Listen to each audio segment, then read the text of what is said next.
Everybody, welcome to another week of Fourever Rivals. Fuck, this comes along real quick. It comes along real quick. It's another week, another bunch of losers.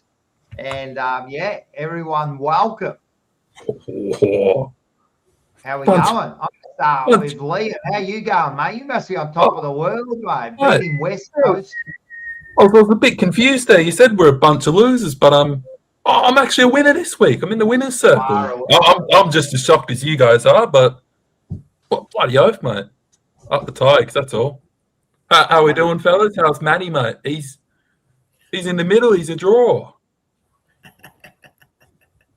How are you, Manny? Look, yeah.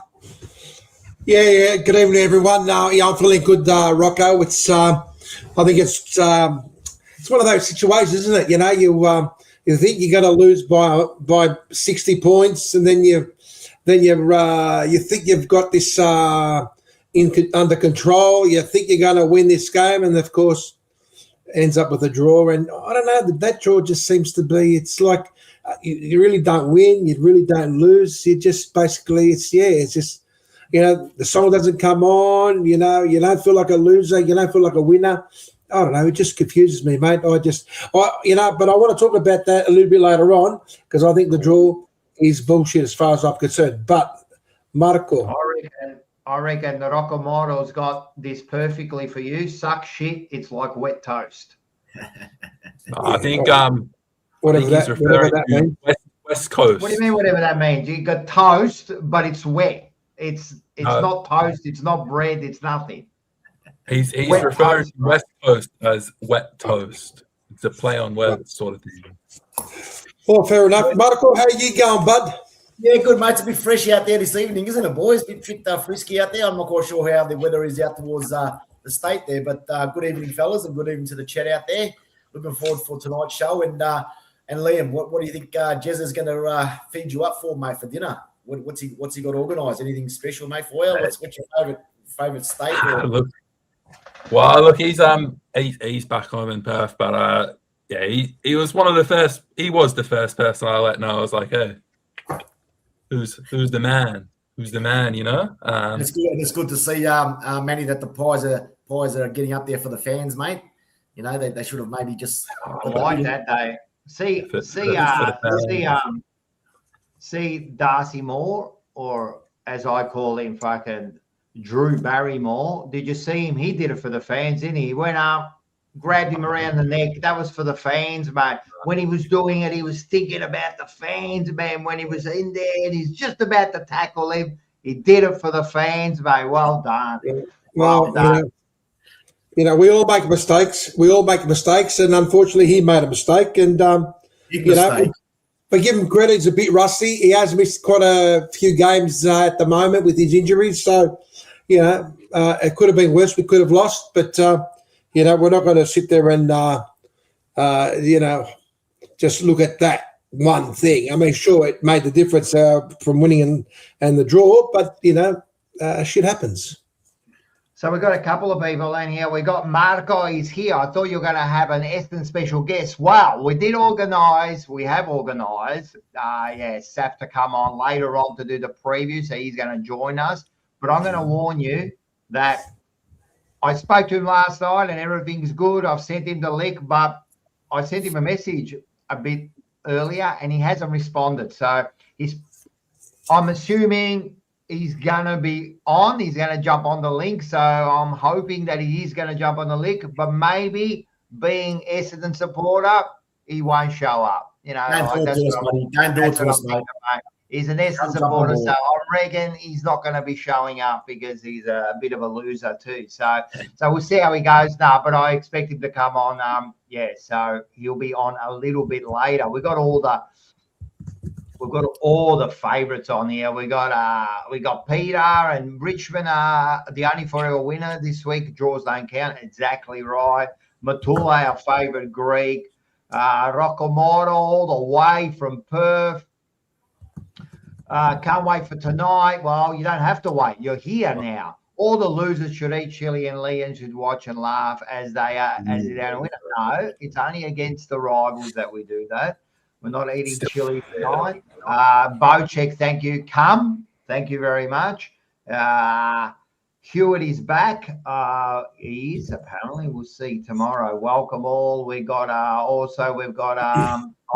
Thanks, Oz, mate. Happy for Richmond winning their first game. He's always happy for everyone. Enzo Valentino, thank you very much. Thank you for joining us. Oh, we've even got the Geelong zone. Congrats, Richmond, for winning. Welcome. It's West Coast wet toast. Is that what it is? Wet toast is like, it's a play on words of saying West Coast. Like a sledge, sort of. Okay, he was over there to watch the game, and we've also got one of our least favourite Magpie people. Good day, fellas and chat. No, we love the great man. Make sure you check out his stuff. What else have we got? I've got Chris. How are you, mate? All of yous are in there. Lou Frolino. Hello, Magpie Army. Oh, he's a big man. We got he's a Collingwood man. How are we all? We're all here. So welcome. So first of all, let's all thank our sponsor, the great Cordon Security Doors and Blinds. Mate, they don't let anyone in or out, mate. Once they lock you in, man, you're done. You are done. They've been doing it for 20 years, mate. They put those security doors on there at Windy Hill, and not one final has come through, mate. They are so tough, mate, and it's all because of this. If you want your family to be safe, Carlton Security Doors and Blinds is the place. Fourever rivals, a bomber supporter and a really top mate. All of your security.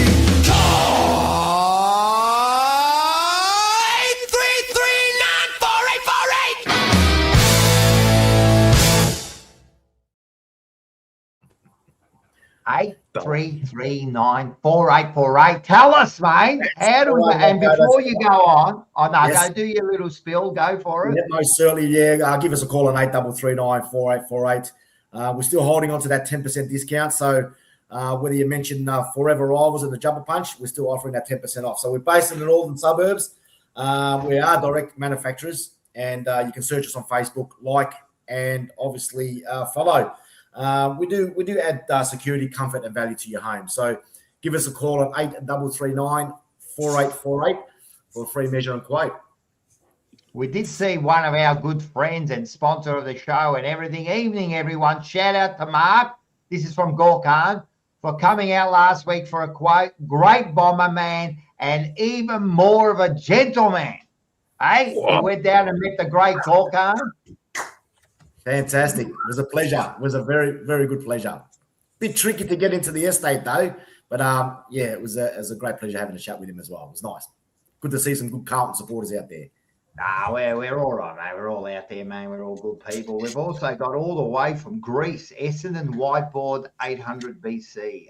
We got the Essendon Whiteboard. We did do I flew over to Brisbane this week, and I snuck into the rooms and I got a picture of the whiteboard for the Carlton. So if you want to see that, go into TJP show last night, and we went through the Carlton team. So it was a very interesting board. If everyone wants to a little bit of an insight what Brisbane think of Carlton, check that out.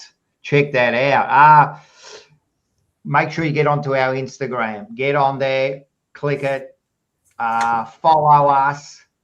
We're almost getting to 100. Let's get to 100 followers tonight. We only need about 15. Last night, got a big one, man. We were 15 away from 4K subscribers on the Jumper Punch, and we got there last night. We actually surpassed it by heaps. So did really good last night. So let's do that for get onto our Instagram and make sure you follow there. All the shows are coming. We'll go through them later on. Also, one more thing before we go is make sure if you're a Carlton, or you can be any supporter, come down to the Sporting Globe Friday night to watch the game between Brisbane and Carlton. We're all going to be there. We're going to have a beer, have a drink, have a soft drink, some nibblies. We'll have a bit of fun. watch Carlton get smashed. It's going to be a great night. I reckon everyone should come down there. So make sure you get down to the Sporting Globe Northlands. Liam? Never heard of it, mate. I've heard of Northland, though. No, you know what you're talking about. No lands. It's Northlands, mate. I've got some special things. First of all, did you see that new movie? It's about to come out. I'm really looking forward to go. I am really looking forward to going out. It's come out, and it's called Spuds 2. So it's you can see there you got Ben and you got Brad Scott there. Can't wait for it. The Spuds 2. The madness continues. So everyone get down to your cinemas and watch. I think it's going to be a great movie. Look at the actors there. What a bunch of stars there. What a bunch of stars there. What do you reckon, Marco? Are you going to go down and watch that? There's only one spud, mate. There's only one spud, Rocco. You know who that is, buddy. All right. There's only one spud. So that's you. But you follow the spud, so that must be your spud. But you know, I'll be watching it. You're going to go down and watch it. You watch them every week. Going on movies on the Michael Jackson movie, so it's great value. I want to go and watch that. Awesome. Love it. Shimon. I reviewed that on my channel if you guys want to watch it. I love it. I'm a big fan. That's an argument we can have later on, maybe, but who's the greatest? Who's the GOAT of all artists? You know, like Michael Jackson would have to be right up there as number one, maybe, but I'm going to say Elvis is not that far behind. Who's the greater? Who's the king? Elvis. I reckon one's the king of the rock. One's king of Elvis, rock. Elvis Presley. Thank you very much. Thank you. That's a good question. I think they're both. I think that this is who I have the arguments with all day and all night. But he's always wrong. I've always said that, and he says Elvis has nothing on MJ. Well, you don't know what you're talking about. But Elvis, I said, is the king, but he passed the baton on to Michael Jackson, and I think that's the fairest way to say it, because there would be no Michael Jackson without Elvis Presley, mate. All of those people live on each other's backs, man, like one on top of the other, you know. So that's, we can have a bit of a discussion about that later. And there is another one. There's a new product coming out, Mark. Did you see it? No. Mate, I'm excited. They're the McKay's Spuds. And so you can get the McKay Spuds now. You can get Ben and Harry Spuds. They're gourmet potatoes. So get down to your supermarket, get the McKay Spuds, and have some fun. Is that two for the price? Is that two for the price of one? Or I've heard that when you open up the bag, you actually it's two, and you pay double. You pay double for each person, mate. Allegedly, when you open the bag, and you sort of, I think you have to use a knife or a scissors to cut through the plastic, and as soon as you cut the bag, you hear it. It goes, ooh. It's like something's booing. Boo. We could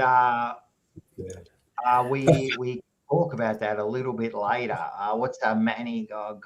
Carlton can't go on with suspicious minds. He's a bit of that Elvis. Look at that. Elvis. I like it. Very good. We have a very intelligent audience out there. blue suede shoes. Yeah, the blue suede shoes. Yeah. Everyone's getting stuck into who's Joel the greatest. House Rock. Yeah. A few jailhouse rocks, I reckon, in our clubs. Went to a party in the county jail. Caught my balls on a rusted nail. Is that how it goes? No.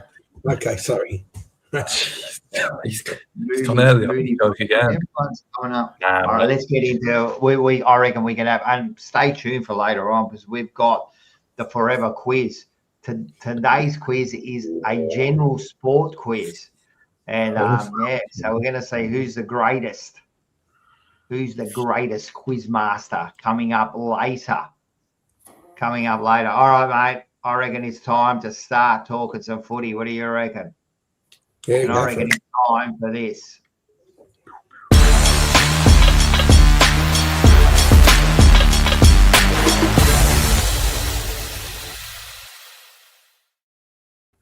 Forever footy. We're going to talk and talk and talk and talk and talk until we can't talk anymore about this stuff, right? And let's talk about the first one. Everyone's had their opinion about this. I want to talk about this, the Wi-Fi, what came out. And this affects you, Mark, because it was about your team this week. But, yeah, the whiteboard, someone took a photo. I mean, the questions here are, should someone have taken the photo, and should he have posted it? What was written on there? Was there anything really to be upset about? I mean, should they have used that player's girlfriend's name? Are we all getting a little bit sensitive about these sort of things? I mean, these are the questions I want to go over. And we can all have a discussion. But, yeah, I'll give you my quick opinion before you go, mate. I reckon clubs have been doing this forever, mate. You wouldn't be doing your duty if you didn't put each player's strengths and weaknesses down. That's what you do. That's what you do as an individual player. You'd go out there, if you know your opponents, like a backman, he would have a look at the forwards' strengths and weaknesses. Is he a left foot? Is he stronger on the right foot? You know what I mean? Does he put his head down? Does he give up? Like that, what is wrong with that? Why is everyone jumping up and down? Everyone asks for, we want more insights into what they're doing. And as soon as we get it, right, everyone complains. All right, maybe the bloke shouldn't have taken it. But you know what, mate, those people are walking around. If it's there in the general public's eye and they can see it, what do you want them to do? What do you want them to do? So, did they write something on there that was a bit inappropriate? I don't think so. Even the one with the girlfriend's name, right? He put what player was it? It was Jackson Pryor. So right. It was his partner. It was his partner. Yeah, so they wrote, for a bit of a laugh, they wrote, strengths. I don't know what the strengths were, but they don't know the weakness, but the strength was his girlfriend. That's funny. I'm imagining, right, these players are in the room, they're doing the strengths, they'd be pissing themselves laughing. Yeah. You know what I mean? Is it completely true? Whatever. It's a bit of a laugh, man. Like, everyone's taken this a little bit too bloody serious. And, and the board is, every team should have a board of each player, their weaknesses, their strengths. What are we complaining about, man? I loved it. it, man. And if you really wanted a secret, you know what? Make sure no one can see it. That's it. Yeah. Look, I mean, you're pretty spot on there, Rock. I mean, they've been doing this for years, mate. Their strengths and weaknesses. I think what it disappoints me a little bit is that once you start talking about your family, friends, and your partners, because these days anything can get out in the media, so you've got to be a little bit kind of mindful of that. And to be honest, I think Jackson Pryor was an actual Brisbane player, so it could have been a little bit of an in-house joke there. I'm assuming it would have been, because to put your girlfriend's name on there is a bit more serious in that case. But look, if anything, it could inspire the opposition players. So they've seen it now. There was a couple here with Merritt, and I think there was another player there that was selfish. So it could be a benefit to the club, all the players to work out their strengths and their weaknesses as well. So it might work in their favour. And I agree. And before I get to the next one, hey, if you're putting down a player who's selfish, he's selfish. That's what we believe. When we watch you play, you're a selfish player. I mean, we do it every week. I do it every week. I call players selfish. I call them weak. I call them mate. So now just because they did it, everyone's crying about it. If he's selfish, he's selfish. You know what? That player should sit back and go, am I? Maybe I should do something about it. Liam? Yeah, look, it's a mildly interesting story. I think it's more the fact that it's actually come out. But as yourself and Mark have touched on, we're crazy not to think that every single club is not doing their strengths and weakness list. How they go about it in the same way as Brisbane, I don't know. To be honest, I don't care. The big issue here is more, but it's actually got out, and that people have seen this. But really, I mean, like, yeah, maybe putting your girlfriend as a strength. But, you know, like Mark said, there's a little link there. Maybe it's just an in-house joke. But if that's what they're using to give them self-motivation, I've got no problem with it. The only problem is this is probably something that, hey, someone stuffed up, someone maybe they were negligent to let people in that part of the room, or leaving that whiteboard up where people can see it and take a photo, because you can't control what people are going to do. But honestly, yeah, in terms of the content on it, no problem for me. Yeah, and before I get to Manny, I'll have my point again. I think Caroline Wilson came out. She's got to retire that. She really does, man. She's just clinging on to stuff. She reckons that they should apologise to all women now because they wrote his strength was the girlfriend. I'm not even going to say her name, you know. But really, is this where we're at? Like, no one can make a joke anymore. Is this the world we're living in now? This is the fucking problem with the world, mate. This is the problem with the world. She's coming out making it a big issue now. We've got to apologise to all women. Oh, you know what? Let's have a round for it. Let's do a round.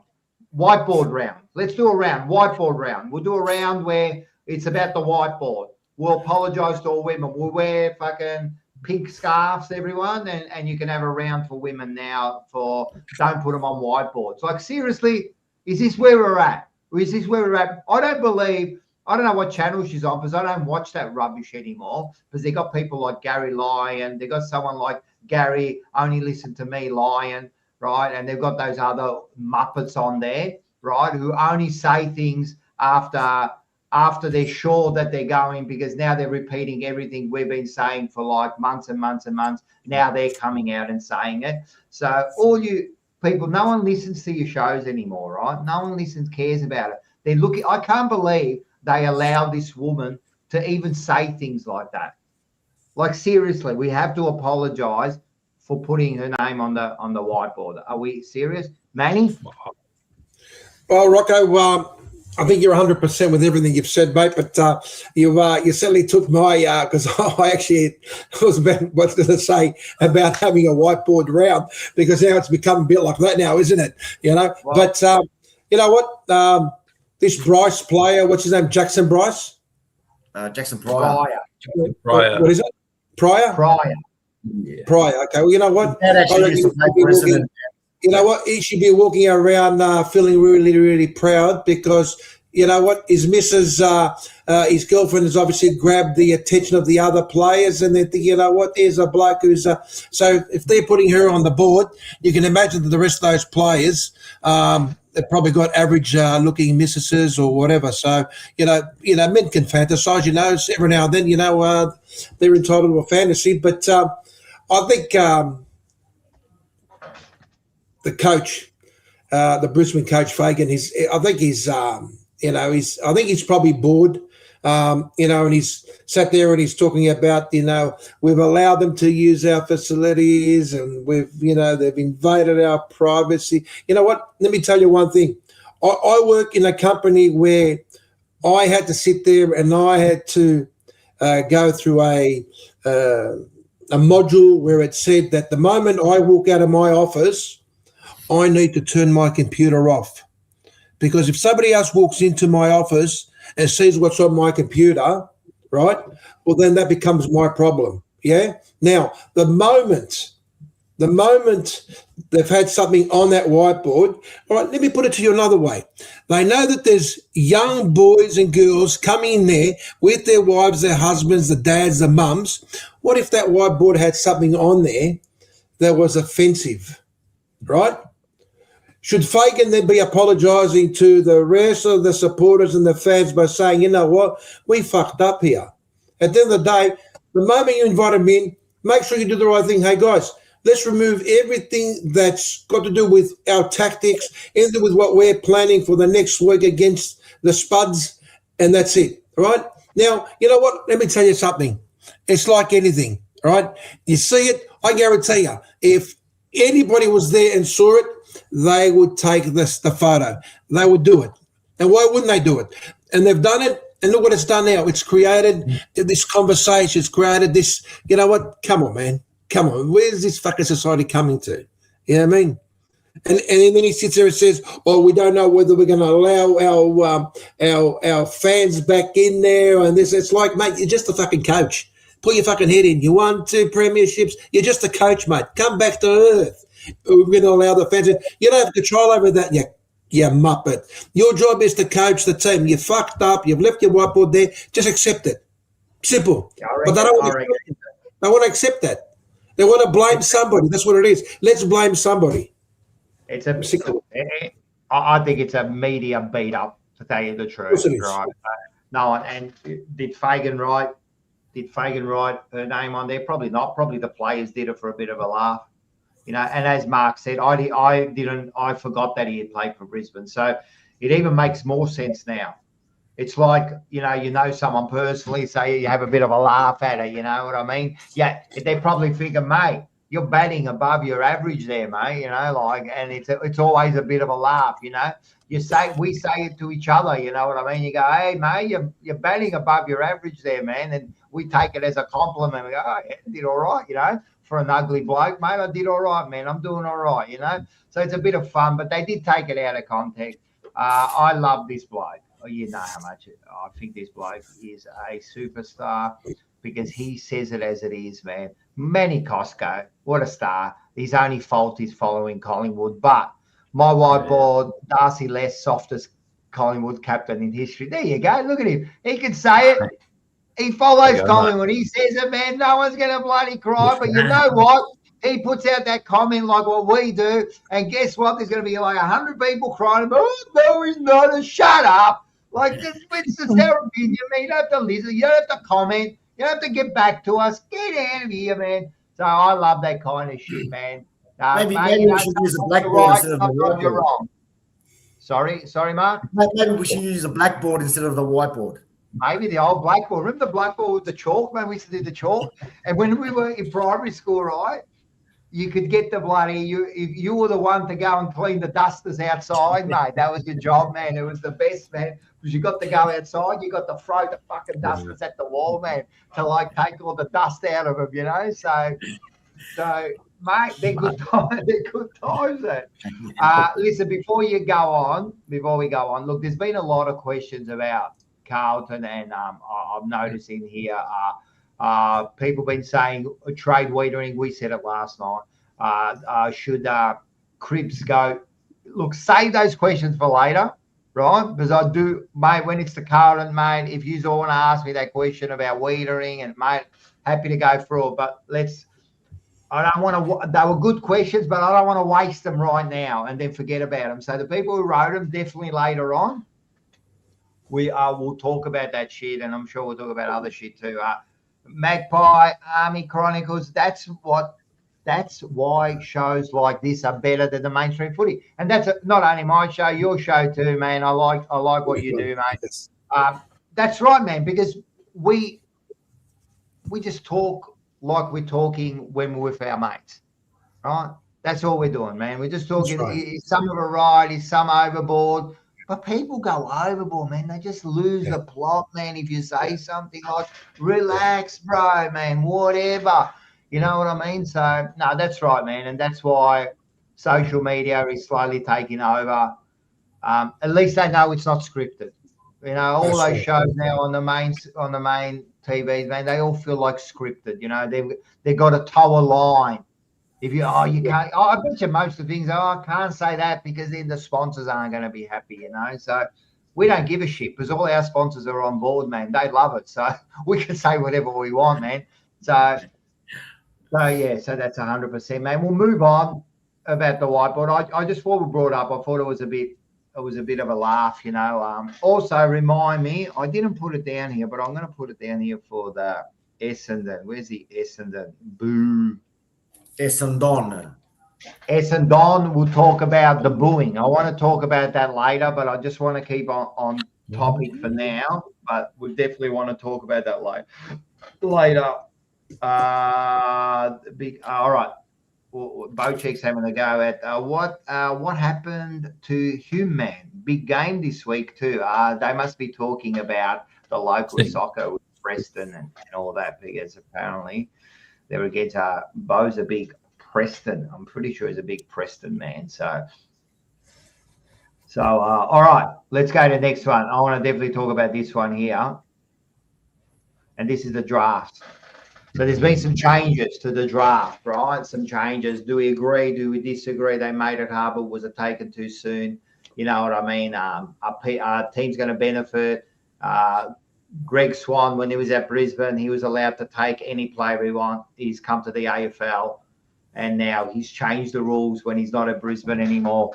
I had one of my good friends, Vince, say, well, Greg Swan was at Carlton as one of the CEOs, and then when he left, Carlton absolutely bagged him continuously, and now he's gone to the AFL, and funnily enough, some draft changes have been made that affects Carlton. I don't know. Is that a bit of a coincidence or what? We don't know. But my opinion about it, I'll tell you now, like, they had to come in. It doesn't matter. Like, when do we do it? This year, next year? Like you say, oh, maybe we should have waited another year.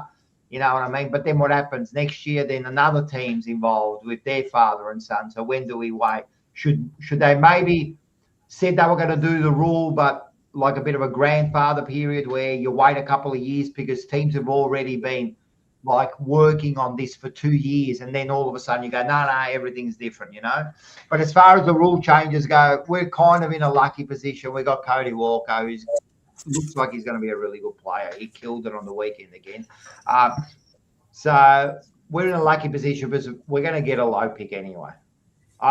We might even finish last, so it won't even matter that this draft pick's going to happen, right? These draft changes are going to happen. But if we stay where we are, we got a second first round from Sydney anyway, which is probably going to be enough points. So you're going to need 2 first rounders to get father and son. So that's what's happening. So I think we're very lucky. Other teams like Port Adelaide and that, or even Essendon, they might have to trade up and try to get that second first rounder. So it's going to cost you. You do get 10% off, but it's going to cost you for this. The question is, someone asked us about it before with Carlton. They've got we're going to have Dean, Jagger Smith, and now Cody Walker. We're probably going to give up 6 draft picks all up for those 3 players. High draft picks, right?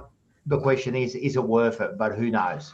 Who knows, you know? So we'll work it out. But the other benefit, which is almost not for the people who get the kid, get the father and son, it's for the teams below them, someone like Richmond.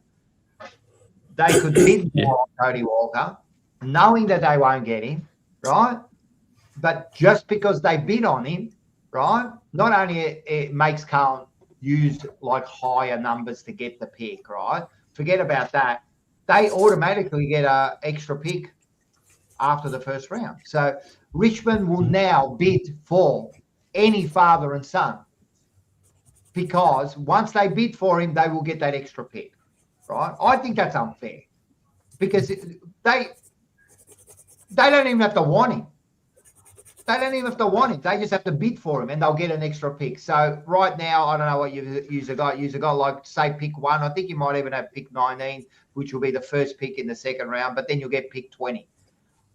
You know what I mean? So you'll get pick 19 and 20, man, which is great for them. You know? So it's enough. I'm going to go to you, Liam, because you've probably seen it a little bit more, and it involves your team a little bit more. What do you think about it?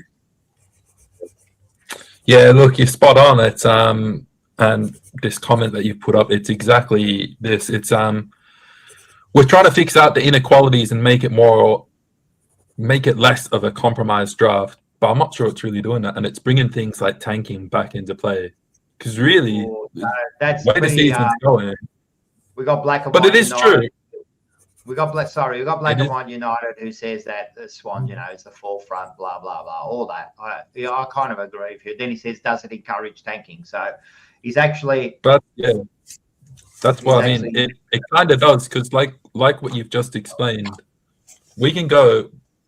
We're bottom right now. If we finish bottom, we get pick 1. We can go and bid on a player. We can go and bid on Cody Walker, or I think the other guy is Dougie Cochran at Port Adelaide. Yep. We can go and bid on one of those guys, know that we're not going to get him, but then maybe two straight out, make the bids, then we still get our player at 3. But then we get a pick or 2 straight in the 3rd round, maybe still inside the top 20, depending on how it all shakes out. So I mean, if that's the strategy, why wouldn't you do it? Like, well, I mean, Essendon may be the same. They could finish last. Like, you'd be crazy not to go and be like, well, yeah, look, realistically, we're not going to get this player, but if they're going to give us this extra pick, it just makes it compromised, and I don't think that's fair. The only thing it's kind of done well is stop the top teams. Like, I think if you finish 3rd and 4th, you've got to pay 10% more. I think if you're in the top 2, you've got to pay 20% more. I look at a team like Brisbane again. They've capitalised really well the last couple of years because they've got, like, I think that Dan Annable this year, we bid on him, but they still got him at pick 6. They had Levi Ashcroft the year before. Will Ashcroft would have been father-son as well. Good footballers already going to a team that's been in 3 grand finals in a row. So I do think, they've kind of sort of evened up the equality in that bit, but yeah, overall, I think we're going a bit backwards. Yeah, that's a good point. I forgot to mention that. So, so from top to bottom, it goes, I think it's top 6, 10%, and then it might be like 0, and then it might be, we get the bottom 6 get like 10% discount.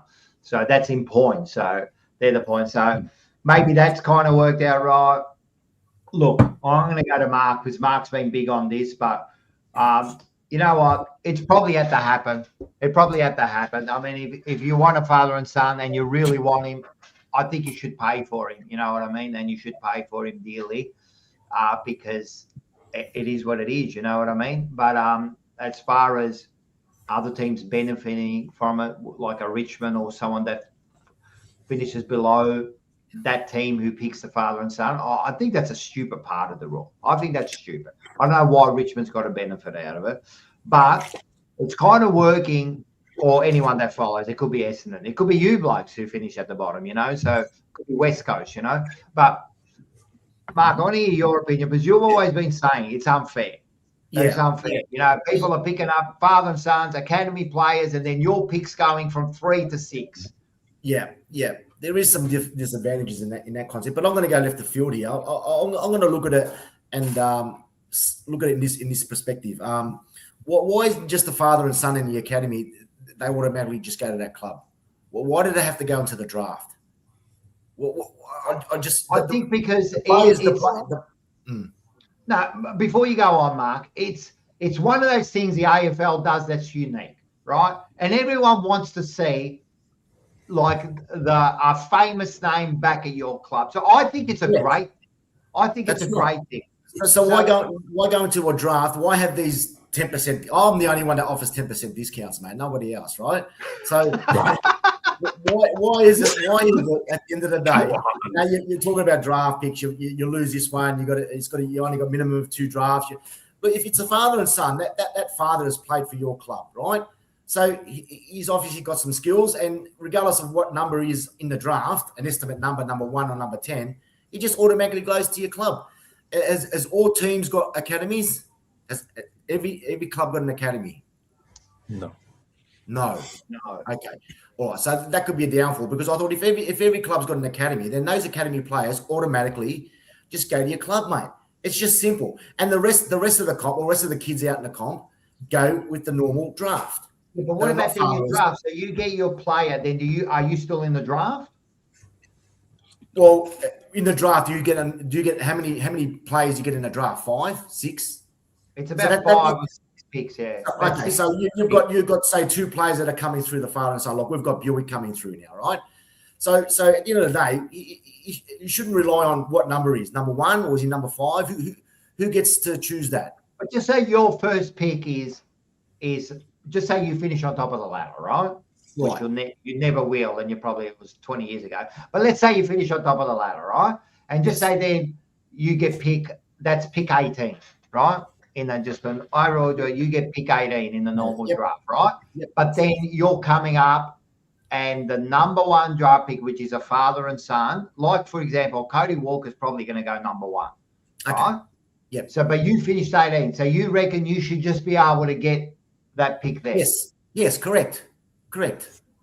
Spot on, Rocco. You just get him if he's number one or if he's number 50. You've got that opportunity. You've brought up that father, that player that's played for you guys for 200 games, right? He's obviously, we'll get rid of the father and son then, mate. Just discontinue the whole friggin' father and son. That's my belief. And that's how I think it used to go years ago. There was no such thing as going into the draft. That automatically went to your club. And that's the same with the academy. You're invested in those players, in training, facilities and so forth. Why should they go into the draft? How does it benefit your club? So father and son, regardless of what their position is on the draft, whether they're number 1 or number 70, you've got that opportunity of putting them on board. And then the rest of the kids out in the comp that are not father and sons are nominated from 1 to 70, whatever the case may be. That's how I see it. It's just so simple. It's just that works, man. I think you have to keep the draft because that's what they're trying to even out. Right? Those players, don't have a father and son, mate. Don't have a father and son. Just put them in a draft. If they're number 1, then do your bids and your 10%, whatever, and offer what you want as your own club. If you want to offer 9 and 10 for number 1, well, then that's what you do. But then get rid of the father and son. Yeah, but then what if the number 1 doesn't want to give up? Don't want to give up their number 1 pick. Well, then where does that player go to then? Where does that father and son player go to? So Walker, he's number 1, right? So what does Carlton need to do to get him if they're not at the moment? If we finish where we finish, right, we need to. I think we can give them pick 3, and I think we need pick 27, right? So we've got pick 3, and we got Sydney's first round pick, so that might move up a bit. So we might have pick 22, 23. So we're going to have enough points. Someone like Port Adelaide. They've only got 1 first round pick, so they're going to have to scale up to get that draft pick, so they got enough points. So who gets those players? What's that? So who gets those players? Say Richmond. If Richmond finish on the bottom of the ladder, does Richmond have to accept that? Is that what you're saying? Do they have to accept number 3 and 23? No, Richmond don't get it. That's what you're giving up to get that draft pick. Right, but I thought it was number 1. If you finish fourth if you finish bottom 4, if you finish where you are now, second, what are you, second last, right? You got pick 2. That pick doesn't go to anyone. It's just it's like worth money. You've just paid that much for that pick. Now for Carlton, for example, because Cody Walker's on everyone's lips, it will cost them like, for example, 4,000 points, right? Pick 1 is worth 3,000 points. Pick 2 is worth 2,800 points. So it's like you've got cash. Now, if you want to buy Cody Walker, it's like you want to buy this Ferrari, it's going to cost you 400 grand. But if you want the Toyota, you can get him for 30 grand. So then what's it got to do with the father and son then? That's what he's valued at. So what is it? So if he gets picked at number 1, that means he's valued at 3,000. Yeah. Right. So that's what if he actually goes up and gets picked at pick 10, he's only worth 2,000. Right. Okay. So what I'm saying is he's worth 3,000. Right. So, and then for example, we got pick 3. That's only 2,500 or 2,200. So we haven't got enough points. Yeah. So then you have to use another draft pick to keep adding up. That's what they're saying. So wherever he goes is what he's worth. Yeah. So you're using their discretion to value that player. So they're saying he's number 1. No, he's not using their discretion. It's your discretion. If he goes at number 1, it means Richmond value him. Right. Not the AFL. Like Cody Walker, if he goes at pick 10, that means that's what the competition values him at. Right. Yeah. It's like So I think all this now, Rocco, this point system. So the point system's always been there. Yes. Okay. Sorry, before you go, you're right. It's free. Number 1 is 3,000. We get a 10% discount. So, that would be 2,700, for example. All right. So this point system, is this valued at each point is worth a value of currency, money? Is that worth? Does a team start with a certain amount of points?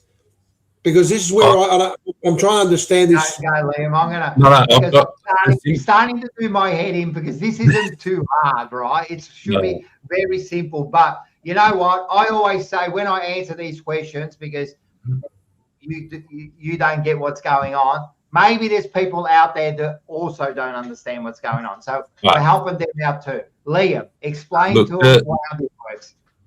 The simplest way is that regardless who the player is, regardless what club has got it, each pick is got a different point value. So, because we still don't know who's going to have pick one at the moment, right? Like, hopefully Richmond don't finish last. Maybe we do. I don't know. But do a scenario. Pick scenario. Just make a scenario. Make a scenario. We don't know who. We don't know what. Richmond. This is the end of the year right now. The draft. Okay. Richmond. But what I'm saying. All right. So then we've got pick one. Pick one is valued at 3,000 points. In this scenario, if Richmond finish last, we've got pick one, and that is 3,000 points.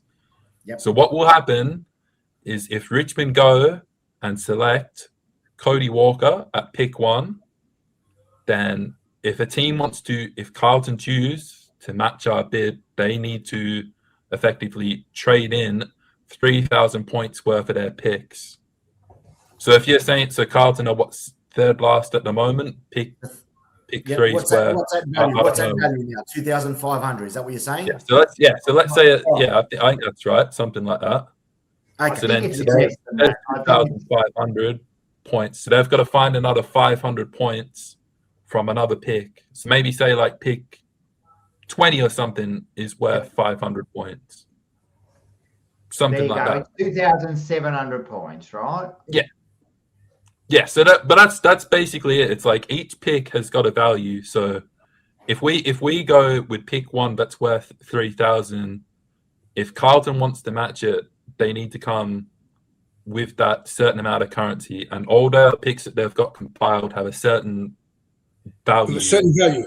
Okay. Yeah. But my point is that they're trying to now change this father-son rule to remove. Obviously, they're not satisfied because you've got some clubs that, I mean, there's no guarantee that these players are going to be, just because it's a father-son thing, it doesn't mean all of a sudden they're going to be, a superstar, or they're going to be, one of those players that, I mean, sure, you look at, the Dacos brothers that are sort of very successful, but there's no guarantees there. But my understanding is that if I do pick, as you said, Rocco, the moment I have a choice and Nick Dacos, for example, comes to the club, then that should eliminate.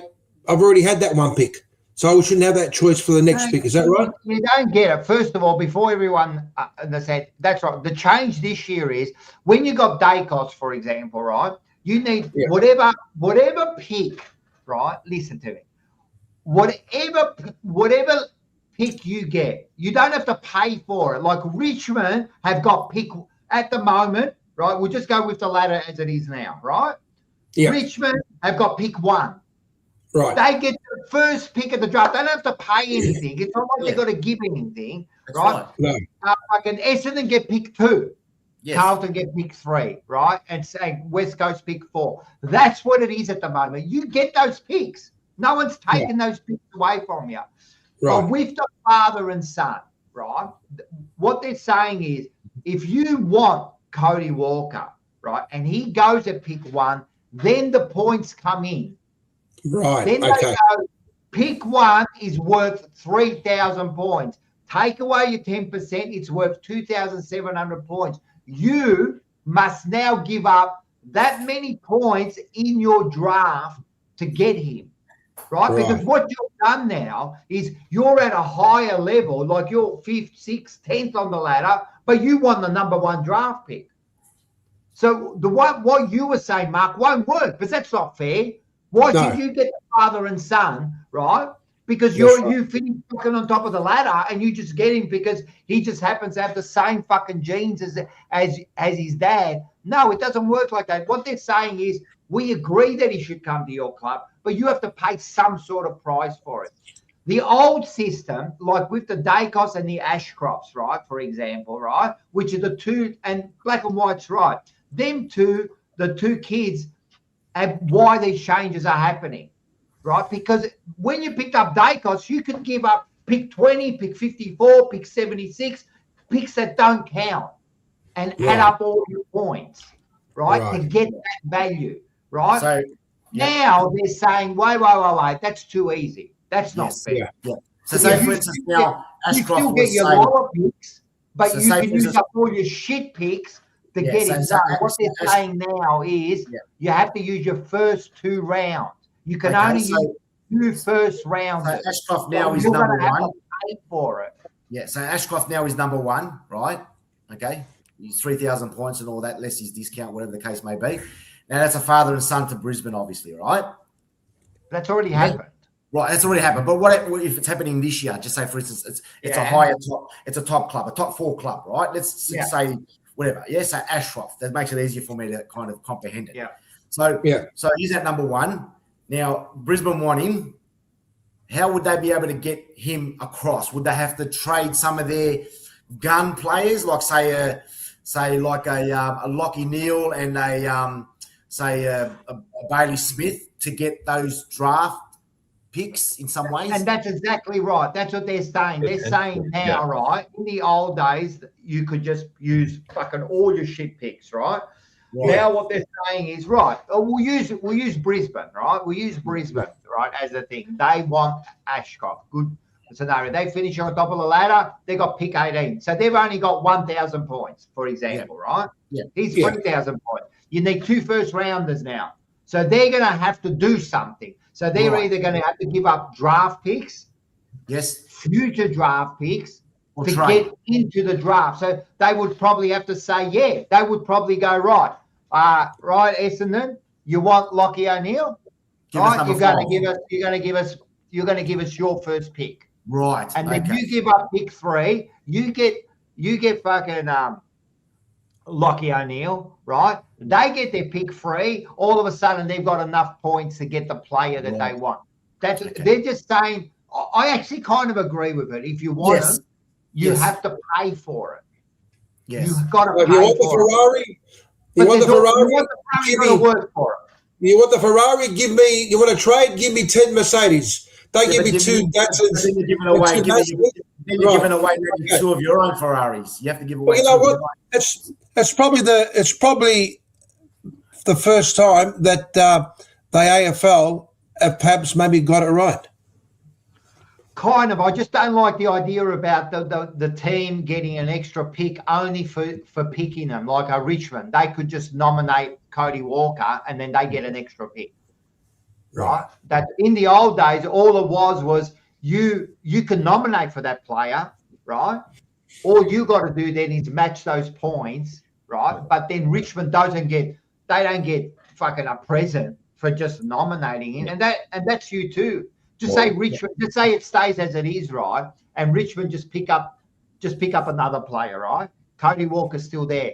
You could then Essendon could nominate him, and then you'll get an extra pick at the end of the first round. Yeah. So I don't like that part of it. But like Mojek was saying there, Mojek was saying I'd prefer father and son not even to be a thing. That was my correspondence. No, I disagree. You're wrong. No, you're wrong, Bojek. Listen, if Ashcrofts were coming in now to Brisbane, right, they would have to trade out quality players. So, for example, right now, and even Collingwood, right? If Collingwood were getting their players now, the Dacoses, they would have to trade out to get those first round picks, or else they wouldn't get him. That's how it is. So and then they would go, who are we going to give up? You know, we might have to give up next year's draft pick. Might have to give away two future draft picks to get a first rounder to get those points. So it is making it hard. And I disagree, Bojek. Sorry, mate. I've been disagreeing with you a lot lately. No, I disagree. I think father and son should be a rule. I think it's fine. I'm happy that we've got Peter Dean and we've got. I'm happy we got those players. You know, most father and sons go to their club, designated club anyway. Most of them, 90% of the father and son. You know what I mean? And you know what? when they're good kids and that, yeah, I know, but you can't just give it to them. Yeah, I know. You've got to pay for it, or else it gets back to what you were saying before. You know what I mean? So, look, at the end of the day, I guarantee Collingwood are happy Dacos are there, not only because he's a good player, but how good is it to have Dacos, the name Dacos at the – like, even with you, would you love to have a Van der Haar there? Yeah. I know that was your favourite player. Well, his son did play. Your son did play. And you know what? Most father and sons aren't that good. Yeah. Yeah. You know, you get Dacos, you get like Silvani, not Jack. I'm talking about Stephen, you know what I mean? But you know, you get the Ashcrofts, you know, and you get a few, and there's a few the doggies have got a couple. But when you look at all the father and son, they're not that good. It's not like not many get through, you know what I mean? Not many get through. That's the whole thing. Yeah. Just one thing. Dacos didn't even barry for Collingwood when he barried for Carlton when he was a kid. There you go. There you go. Right. So I've done the research. I've found the points basically. So where we're at right now, as it stands, Richmond have pick 1, which is worth 3,000 points. Essendon have pick 2, which is worth 2,481. Carlton have pick 3, which is 2,178. So what it basically means, we've got 3,000 points assigned to our pick 1. So I'm looking through at Carlton's picks here. So what they're going to have to do, if we bid on Cody Walker at pick 1, they're going to have to trade pick 3, which is 2,178 points. And then they can probably go and trade pick 27, which is 523. That gets them up to around that 2,700 mark with the 10% discount that they get, which will allow them. So they'll effectively, Carlton's pick 3 and pick 27 disappear. They're gone, but they steal our pick for pick 1. And then what happens from there is we move down. We're going to make our next selection for our player at pick 2, therefore moving Essendon down to pick 3 and so on and so forth. And then also on top of that, at the start of the second round, we get a pick. We'll get pick 19 or whatever. We only got pick 20. I don't think we got pick 27. I mean, we got Sydney's first round pick. Yeah, I know, but I was using the points. So so that's right. So I think pick 3 working on the 10% discount, you can give away pick 3 and pick 18 if you wish. So you got pick 3, 18, 27, 18 will actually go down or go up. No, it'll go down because of the father, sons, and the academy. So it might get to 22, 23, right? So we'll end up using those 2 picks, and then whatever points are left over, you know, we keep those points so we can use them for something else, yeah? So, but we lose, then we have to give up our first 2 round picks for 1 pick. Yeah. So think about it. We did that last year with Harry Dean. We used 2 round. We do use, I think, 14 and 13 or whatever it was to pick up him, right? We also did it for Jagger Smith. We went up and we got pick 3, but we gave up a couple of early picks to get that pick 3, you know? So that's what I'm saying. By the end of this, we're going to give up 6 first rounders for 3 players. Wow. Is it the right move? I don't know, and we won't know until later on, you know. But that's what's going to happen. So does everyone understand how it works, right? That's what the graphic is going to be happening. So it affects the lower sides but it kind of does fix it up, Mark. It does make it not as easy anymore. Correct. Yeah. For the higher teams, the lower teams, they benefit in some way because they've got the higher draft picks, so they can play the game a little bit more. Well, then you can play with it because you've got the higher draft picks. You can play around with them now. You know what I mean? You could maybe draft Barrett and say Parrish.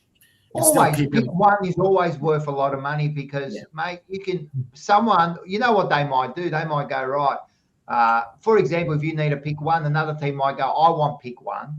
Yeah. You know what I mean? And they give Richmond, you know, fucking 3 first rounders or something, you know what I mean, to get that pick 1, you know, because they want a certain player, you know what I mean? So you can always play around with it, you know, but it is going to be interesting at the end of the year. And then like we were having discussions last night, is it worth it? Is it worth putting all your eggs in one basket? You know what I mean? So we'll talk about that. Just one more thing before we move on. Just one for Rocco here, and maybe the other Carlton fans around. We're obviously speaking about Cody Walker going pick 1, and he'd like to be a father-son pick at Carlton, but I'm hearing a few rumours going around. He's not too keen on that, is he? He's seen the on-field performance of you guys this season. A few of the off-field dramas that you're having. Is he really locked in? Is he actually going to go to Carlton? Does he want to go to you guys? Well, first of all, Mr. Liam, nothing's come out of the Walker family about that. The only people that have talked about it is Rewalt, and he's a has-been, right? So you can just go on and keep on your fucking stupid shows in the thing. I think it was Rewalt who came out with it, didn't he? It is true. Yeah, there's nothing that's come out of the Walker mouths about that. So first of all, you're just trying to start something. Second of all, who wants to play for Richmond, bro? Like seriously, not even the players that are there want to play for Richmond, right? Let alone someone want to come there. So and people want to play for Carlton instead. You're telling me that Carlton's a more attractive place to play football at the moment. So if Richmond choosing not other sides, but then Richmond, yes. Hey, Rocco. So if Richmond decides for whatever reason, like 3 games in fucking 2 years, like come on, bro. Hey, so if Richmond for whatever reason decides that they want this Carlton player, what's his name, Walker? Yeah. Right. So they decide, you know what? Yeah, we'll take him. Yeah. Right. Now, if they don't want to trade him with the points, they don't have to trade him, do they? What do you mean trading? If Carlton choose not to match our bid for him, if they say, you know what, we're not spending the 3,000 points, then So it gives you that right. So it gives the next team the right to bid for it. That's what it is. Correct. No, it only gives us. We can still get. That's what I'm saying. Because of the father-son thing, it gives you that right. But then you might turn around and say to yourself, you know what? We found out a few things. You know what? He may be, but he actually might not be the player that we want. So you know what? Good luck to Richmond. So you don't pick him up. You don't have to pick him up. Like he only nominated. I'll give you another one. There was a few years ago, there was Dean Rice's son. And Dean Rice played both for St Kilda and Carlton. And both teams, right, had like rights to him, right? He chose St Kilda. So then St Kilda have got the father-son rules. They're the ones who can choose him. He's not coming to Carlton anymore. You know what I mean? We haven't got those benefits. I'll give you another one, which is probably the famous one for Carlton, was Mark Murphy. See, Mark Murphy came to Carlton, right? But he actually was father-son for Brisbane because his dad played John Murphy played 200 and something games for Fitzroy, right? But Carlton finished at the bottom of the ladder that year, right? So we had first pick, right? Brisbane could have bid for him, but Murphy picked Carlton.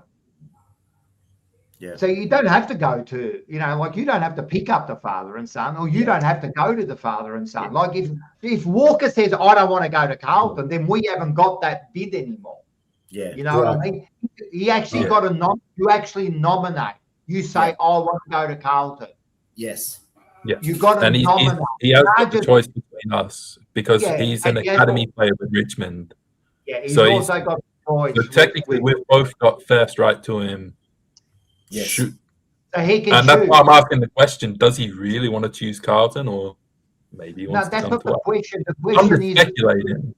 But that's not the question. The question is who wants to go to Richmond? Well, like I said, I can ask the same thing. Who wants to go to Carlton? No, but that's a dumb question because even the disaster that we are, right? people would rather go to Carlton than Richmond. I'll tell you right now, it's a fact. Sorry, Liam. I know you're going to cry now, but you've got a shit side, bro. The shit side. You have. We beat you round one. We beat you round one last year. We'll beat you later in the year. If it wasn't the inaccurate kicking, Carlton would be last on the ladder with a donut. That's all right. That's all right. But it still doesn't mean they you want guys to come are, to your shit you guys club. are the more attractive club. They're going to go to fucking what? They're going to go to bloody where? They're going to go to Richmond. And like the stuff that we're talking about. Where do you train? At Punt Road. Yeah, I'm going to go and train at Punt Road. Shut up. Waste my time. What a waste. Imagine wearing yellow and black. Looks great. Well, actually, we should get our drinks on. It looks like someone had a weed down your back. Well, what's yours? It's just a black jumper with a C. Blue. You ask anyone in the world, and majority of people' favorite color is blue. No one says my favorite color is yellow. Who says fucking yellow? Oh, mine's orange, actually. But mine's red. So mine's red. Up the Giants. Yeah. He probably is at the moment better than Jagger. You're absolutely right. But you want to know another thing? We're not going to see Sam Laylaw or Layla, whatever you want to call him, for about 12 weeks. Well, that's one reason why he shouldn't come to Richmond if you Cody Walker. You'll come in, but you'll probably get injured straight away. So you know what? On a serious note, that's one reason why he wouldn't come to us. But separate issue. On a serious note, right? He has got a choice to go to Richmond or Carlton, and that would be a decision. But I think that the bond between the Andrew Walker and Carlton and he's been training at Carlton. He actually played in the Carlton reserves this week, bro. He played in the VFL side. You know, could I just say that regardless of the Richmond VFL side, regardless of the history that Carlton has had over the last 20 years, and we've spoken about this, that it's a club that's got huge history, and not taking anything away from Richmond and anything away from the Bombers, but the reality is, if you want to, as a kid growing up and thinking about playing AFL football, the first thing you think about is the two elite teams. That would be Collingwood and Carlton. Now, Collingwood's, okay, at the moment, they've been up and down, but they've been there. But Carlton, even though they haven't been there for the last whatever years, people still want to go to Carlton because there's something about the club. There's history. It's the fact that it's a club that people actually want to be recognised playing for that club. There's certain clubs that, they just, it's there. You know what I mean? It's one of those things. It's like a Manchester United and Liverpool, I think. That's the way you got to compare it. Look, at the moment, our club's in a fucking shambles, but you know what? It's still got that aura, you know what I mean? So, and that's the whole thing. And at the end of the day, he has nominated for Carlton, right? True. He's already nominated for Carlton. He can change his mind, but he's nominated for Carlton, right? And the second thing is, there's strong links between Andrew Walker and the club. Like, he loves Carlton, you know what I mean? The kid grew up following Carlton, you know what I mean? Like, he plays, even though he was in the Richmond Academy, he's been training with Carlton as a 17-year-old. He plays now in the VFL side. Like, if he goes to Richmond, it would be the biggest turnaround. But you know what? Hang your hopes on Cody Walker. I think he's going to be a good player, but listen, that's more than we need more than come on, boys. What's this? Can Cody Walker kick? No, I don't know what you've been watching. I don't know where you saw this, so I don't know what you're talking about. Cody Walker is actually, mate, if you watched him on the weekend, he was probably one of our best players in the VFL, and that was his first VFL game. He's a gun. The kid's a gun. He's better than Jagger Smith. He's a gun, man. Remember how good Andrew Walker was, right? He's better than his dad. I interviewed his dad. Not that I want to drop names. I interviewed his dad a couple of years ago. And his dad, Andrew, said to me, we were talking about his son. This was when he was 16. He's already broken all my records. And Andrew Walker was a gun when he was a kid. He got picked up like pick 3.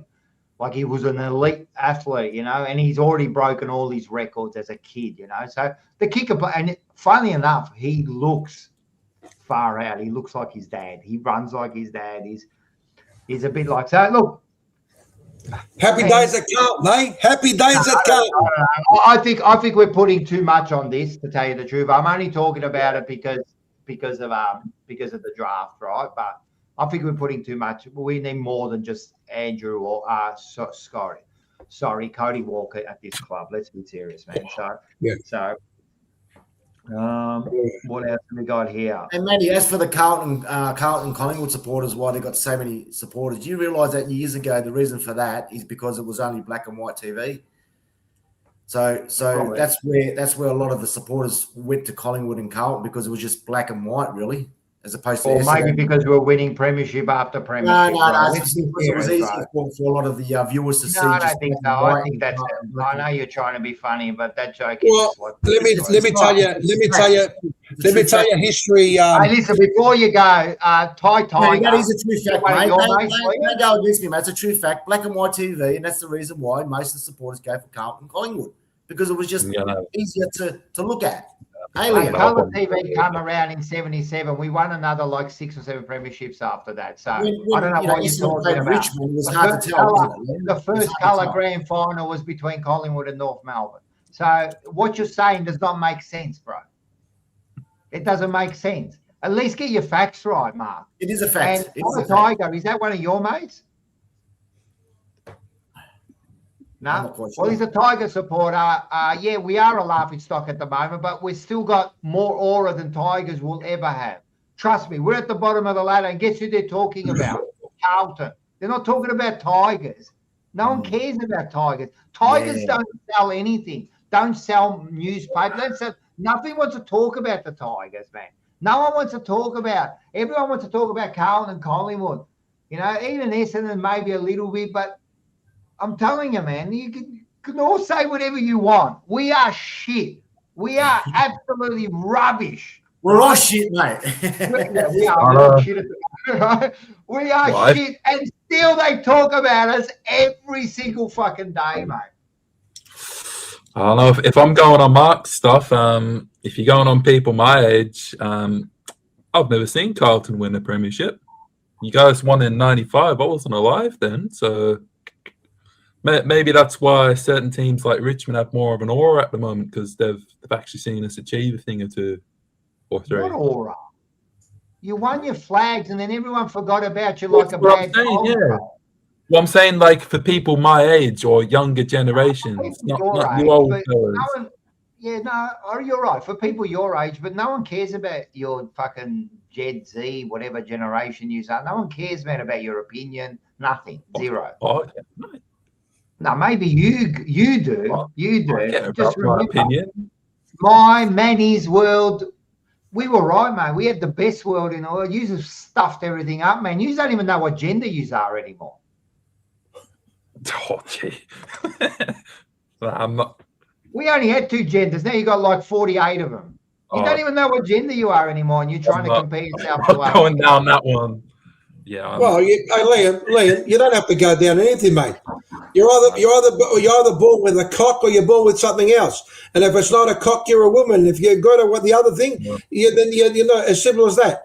Now, we're not going to go to the politics. We're simple as that. We're here to help people. We're here to identify my gender here. We're here to help you.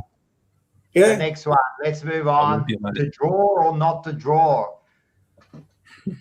Should the draw stay? There was a draw on the weekend, which are controversial or not. Oh, listen, a draw is always going to be controversial, because then everyone's going to pick on a free kick or not a free kick or 1 incident or 2 incidences. But at the end of the day, there's a draw. Do people like the draw?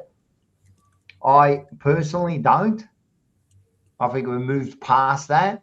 But what does everyone think? Well, can I start off on this one, or does somebody else want to say something before I say something? Go for it. All right. I think that we can all agree that it's an ugly feeling when you're watching a game and it finishes as a draw, and there's and actually there's no, there's no feeling there. You know what I mean? You think, okay, in Hawthorn's defence, the fact that they scored and they ended up, making the game even, and that's how it finished. To them it was basically they've escaped. But I think what needs to be done is, like a lot of other sports, you've got basketball, have got the overtime. I think they introduce something like that. Is it bounce the ball in the middle, whoever kicks the first point, and that's the end of that? Or do you do, a 5-minute, couple of 5-minute rounds? I don't know. But I think the draw is something that it needs to, you got to get rid of it. You got to be able to say, you know what, you either won or you lost. Simple. This 2-point thing is, I don't like it. I don't like it at all. I don't. Would it be to be another 5 minutes each way and finish it off? I know everyone's tired and that, but that's my opinion. Some people say, oh, it's a good, it's a good feeling. I heard the commentators go, like it's good. It's like a feeling you don't get. I don't know, man. I want a result. They've taken it away from the finals.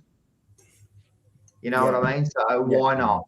Yeah, traditions are always meant to be broken there, Rocco, Manny, and boys. So, but they do every year. They break our traditions, don't they? Exactly they take away everything.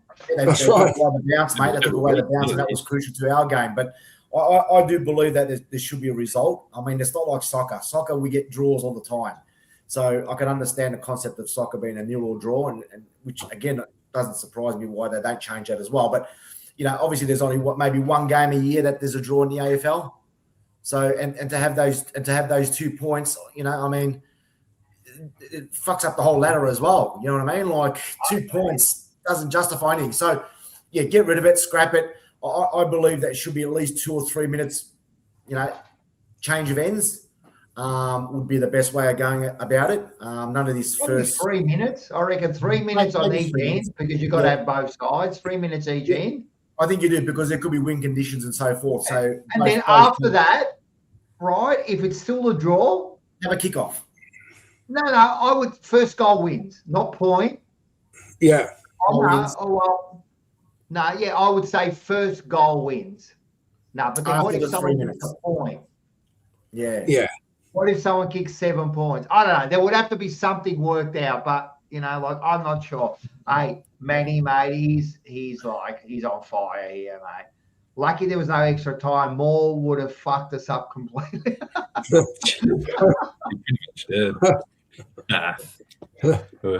do we all believe that there should have been a result? That's again, it's all the viewers, it's all the people that watch the game.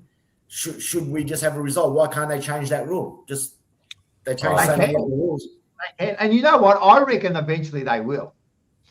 I think they should. It means nothing at the end of the day. 2 points, unless there's so many draws per season, it might stay. But I reckon if there's only 1 or 2 draws a year, it just defeats the whole 2-point system. I reckon just a waste of time for that team. All right, I'm going to take a different look at it. To be honest, I'm probably leaning towards actually leaving it the same and leaving it as a draw. I'm looking through it through 2 different lenses. First of all, through the fans' lens. Like you guys, I agree. Seeing a draw it's not great. We don't want to draw. We don't like coming out of a game seeing it. I was at the game. I was at the Hawthorn-Collingwood game, and no one was happy after that. To draw, it sucks. And as a fan, I would love that if they went and played an extra 5 minutes, half. It'd be exciting. It would be really, really great to watch. It'd be like, gee, they've battled each other all day. Still no winner. Now they're going to battle it out. How cool's that? Yeah. Looking through it more from a sport management side, from my learnings, couple things we got to think of. Thinking back to Rocco, when we spoke about things like state of origin and how we said it's about injuries and stuff. What are we gonna? These players have just played 2.5 hours having a big battle against each other. Now all of a sudden they've got to go out for an extra bit of time and do it. And then a team like Hawthorn, who are playing a week later. These guys are professional footballers, mate. It's just like when they're saying, you reckon the extra minutes going to make the difference. They manage players. They're managing the player for a week. What are they, resting him, or they've dropped him, or? And now they're going to manage him through another intense 10 minutes football, because players are competitive. They're going to go out there. If you say we're having extra time, we're getting the result, go all out, they're going to do it. But again, you guys will be complaining if you guys go out there. If we have a draw on the weekend and Richmond player goes out there and we cop another injury, I'm going to be pissed. No, Liam. I'll give you. Hey, Liam. They do it in the finals and they do it in the grand final. It's like it's something new. They do it in finals. You're going to ask someone in the prelim who's probably the toughest game outside of the grand final, the toughest game to play an extra 10 minutes? I think there's a difference between finals and regular season, because a final, you can't end it on a draw. You can't have two teams in a prelim go to the grand final. Play the week after, like they used to. In a regular season, I personally don't see the need for it. Apart from maybe it's an exciting spectacle for the fans, I don't see the need for it. You're not asking them to play every week. It's maybe once or twice a year between different teams.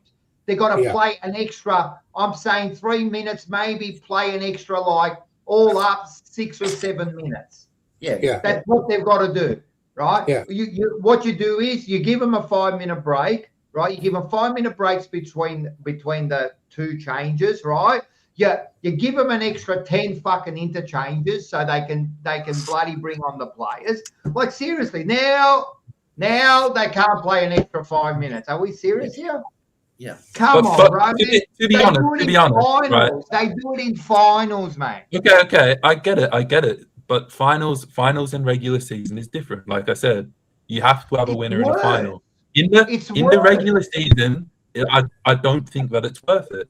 Like you've said this happens once or twice a season, maybe. Yeah. There's no need for it. I think personally, if you're not good enough to get the job done in the full 4 quarters in the game in the regular season, unlucky. Hawthorn, unlucky. You didn't kick straight. You should have beaten Collingwood. You didn't. Collingwood, you had a lead. You blew it. You weren't good enough to hold on. It's come to full time. It's a draw. Leave it at that. That's where I stand on it. I don't think that we need to do it in the regular season. I disagree. I reckon that couple of minutes are going to make a fucking difference to anyone. Rock or Moro, man, you're losing the plot. Teams lining up against each other following week will have a disadvantage. What? Like 5-day breaks? Like 7-day breaks? Like traveling interstate? Like not traveling interstate? Like playing the bottom of the ladder, playing the top of the ladder? There's always a disadvantage. There's always. 5-day break, 6-day break, you know. That's right. Far out, man. These players are professionals. They're not going to change it anytime soon. Let's be serious. But I think we're done with Jaws. I like to finish my jobs. I like to finish off always, man. I don't want to be halfway, not knowing where I am. I don't want to be in purgatory. Am I dead? Am I alive? I don't want to be that. I want to leave knowing that the job is done, right? So read it again. What did you write? Sorry, maybe I misunderstood him. You read it wrong. I actually didn't read it. Teams lining up against those teams the following week will have an advantage. Yes, that's what I'm saying. There's always an advantage or a disadvantage. There's always an advantage. Every week there's an advantage or a disadvantage. Teams travel, they don't travel. You know, you're playing at home, you're not playing at home. There's always, mate, our draw is the most unfair draw in any sporting code. You think about it. We don't play each other twice. We play some teams twice, some teams you don't play twice. You travel, you don't travel. Teams stay at the MCG the whole time, only travel once. Other teams have to travel every second week, like interstate sides. Like, there's no fairness. Read it again, Rocco. For fuck's sakes, are you being serious? Am I not reading that right, or are you playing with me now? Rocco, I'll ask you a question. You write into your soccer, Manny. You reckon have advantage? That's what I said. Manny, do you believe that maybe, you know, we're going to off the subject a little bit with soccer. Now, do you believe that they should still have the draw? Do you reckon there should be a result with that as well, even if it's like the golden goal, wherever the case may be, like, or you just used to just 0-0? No, I reckon they should penalty kicks. Go straight to the penalty kick. That's something you can do with soccer, but you can't do it in football. But go for that. Just get a result. Just get a result. Get it done with. You got to get a result. I disagree, and I don't watch soccer like you guys, right, or like you, Manny. But I think the soccer works fine in. The draw works fine in soccer. It's It a low works scoring. fine. Because it's You low get scoring. you In play, tournament, it's hard to score goals, and then you know what I mean. And then those points, for example, this week in the Premier League, right? You got Arsenal who won their 2 games, and now you got City who've drawn.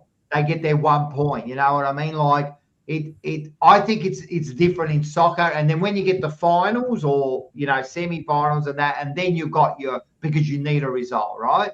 I think it works fine with soccer.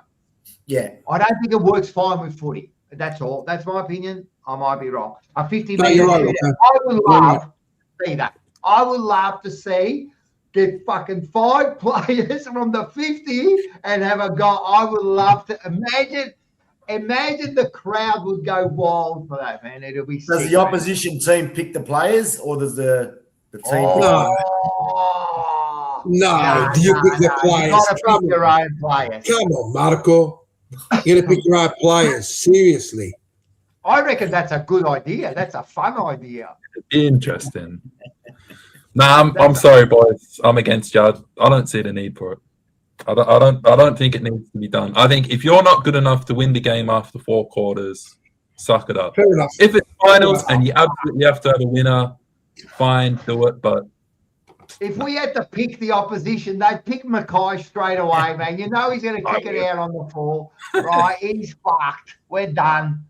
We're done, man. You just pick Mackay.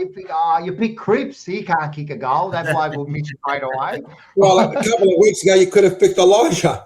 That would have been a big problem too. That's 3 already. That's 3 already. Not talking about that. Well, what I'm saying is teams will take advantage of weaknesses. Mitch McGovern, And that's that's what another they one. do. Mitch McGovern, that's 4. So if you had to pick 5 players, what have we got? No, there? Mitch McGovern is one of our. No, what are you talking about? Mitch McGovern is probably one of our best kicks. I'd pick him straight away. Yeah, okay. You know what we should do? I'd pick him straight away. you should let the fans pick, I reckon. That's a Do good it for the discussion. fans, Manny. Let the fans pick who takes the goal, I reckon. How? How would you do that? The clubs want to do it for the fans. I reckon if they're doing extra time, they do it We're for doing it for the fans. I reckon you know what we Put a should big do? QR code in We the should- stadium. No, Who do you want to take that to Richmond? Call Tom 1300 Smith. Mackay. Call 1300 Silvani. Yeah. No, I listen. This bloke here, man. I tell you one thing. That's it. I've got the idea, man. I'm an ideas man, man. I would make fucking footy so fucking. I would pick 5 fans to kick the goals, man. But that's what you got to do. You got to pick, and the opposition get to pick the 5 fans. That mate, I'm telling you, man. You could do it, man. It'll be Do it for the that would fans, be- okay? They're doing it for the fans, mate. They're doing it for the because fans. you're doing it for the fans, aren't you? You don't do it for yourself. You don't care. Yeah. Like when you go for that goal, you're looking at the fans. You're doing it for the fans. You go to the bank, get your paycheck for the fans. You're doing it all for the fans. I agree, mate. All right, user. I love this. I love our chat. Read them one more time. All right, you're right. You got me. You got me to read it fucking 4 times. Well done, guys. That would be bullying. Yes, it would be bullying. Yeah, Bocek, he's big on this. We should have a charity boxing night. He's been saying social media content creators, we should have a big charity boxing match. Charity. So How do we do that? well, Well, we'll go against oppositions. Like for example, maybe Manny, you could go up against Swoop Luke. No, we'll do it like this, Rocco. I've got a better idea. We'll do like a tag team. Me and Linton will be together, right?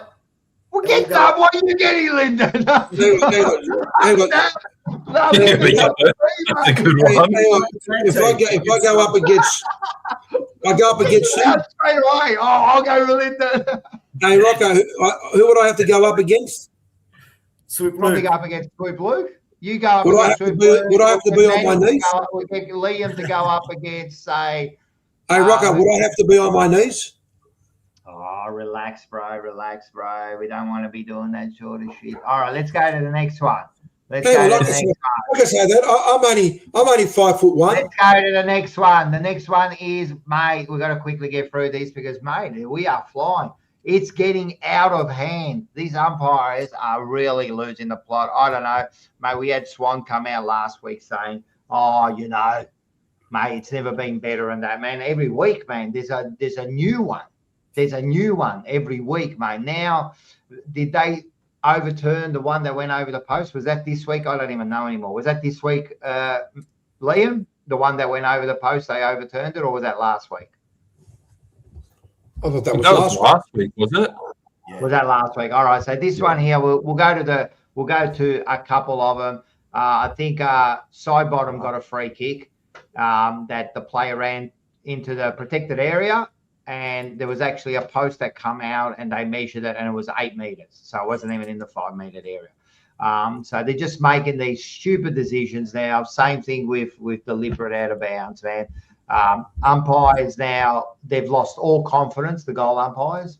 They don't even want to make their decision. So for us, again, Newman 2 weeks in a row has argued with the umpire, right? It was clearly touched, right? And what did they do? They had to go for a review. I'm telling you, it was touched that much, right, that the ball deviated. And he's looking at him going, "Are you serious? We're going up for that." So then they wasted like 30 seconds, right? What happened is St Kilda, then they can set themselves up. You haven't got that advantage of taking off anymore. For what, mate? You know what? I think you said it last week, Liam. Mate, they're paid the money. Just make the fucking decision and go with it. And that's it. We all agreed on that, yeah. We're all kind of like, that's their job. That's what you're meant to do. Just do your job. I don't know if I said it, but maybe one of you guys said it was, well, why don't we just scrap it? Like, do we actually need this? Are we taking away the point of the job of a goal umpire here, or I don't know. Yep. I think I'm just sick of him stuffing all this shit up, to be honest. Really. I think it's ridiculous. Now, they've lost all confidence to make the decision. That's the problem. They've taken it away from them. They've lost that confidence. They won't make the decision now, especially the goal umpires, you know. And just all over the ground, I just think they're making it too hard for umpires to make these decisions now. And it's costing, I don't know if it's costing games, but it's definitely costing goals.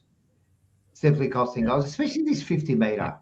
Man, like, come on, bro. Man, is that what we're doing? We're giving away 50 metre fucking penalties, you know, for like you're crossing over because you think like it's not even a proper measurement. They're only guessing. Oh yeah, you're in the zone. How do you know?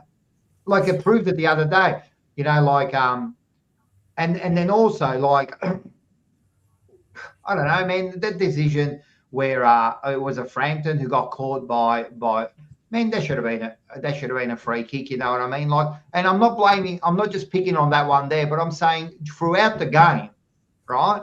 That particular one will go one way or the other. Like, well, what is it? Is it one or is it the other? You know, how long does it take? Do you get a second? You know, you put your arm out. They don't know anymore, man. They're just letting things go. They're picking free kicks that shouldn't be there. And now the umpires are deciding, and this arc has to go. This arc has to go, man. Yeah, it's becoming a problem. They can't get it right. Can't work out. 50,000 people can call holding the ball in the crowd, and the umpires can't work it out. 100%. Like, we see it, but they don't. And there's 4 of them all around the fucking play. You know what I mean? Like, I don't know, man. I know it's a tough job. It would be tough to umpire a game. I don't doubt that. But far out, man. What? It's either they're making it too hard for them to umpire. Let's simplify it. Let's just simplify it, man. Like, we'll live with that. We lived with it for 100 years. Just simplify it. You know what I mean? Like the obvious ones paid. But now you know, I even hear the commentators, they shit me the comments. Sometimes I can't listen to them anymore. You know, they're abetting it. They're helping it. They look at it and then they look at the replay and they go, oh, they should have been, you know, oh, he ran one step too far. And they're like, shut up. You're making it worse, man. You're making it worse, man. You're actually agreeing with this shit. You know what I mean? It shouldn't be there, you know? Yeah. I don't like that thing where they got the player, you know, he's on the mark. He can't move. He just got to freeze there. That's the worst. That's really annoying me. Stop. Don't move. Stop. It's Well, like, they fucked it up last week when they told him to stop, and then one moved and he blamed him, and he wasn't even near the bloody ball. Like, how many people do have to stop? You know, like, it's just rubbish, man. Like, seriously, the umpires, the AFL, man. Like, seriously, get your fucking head right, man, and let's fix up the things we need to fix up. Hey, how about that? How about that? it's a bit like it's like the Victorian it's like the Victorian government at the moment, Rocco. They got two things in common. They're both fucked up and they're both fucking up and they can't get it right. No, they won't. Get it right. They won't get it right because we've got imbeciles running it. This is what we got. This is who we got running our AFL. Look, this is who we got running our AFL. Clown. Nice. Clown. That's who runs our AFL. A bunch of fucking clowns, mate. You know what I mean? So I'm going to go on to this one more, and then we're going to move on to the games. This, I think, was an important one. So Carlton fined $75,000 first of all, and now they'll be introducing a mental health round. They're introducing, and the third part of this is, this shows a genuine commitment to prioritise players' well-being. Does it really? Really, does it? You didn't show that when it was happening.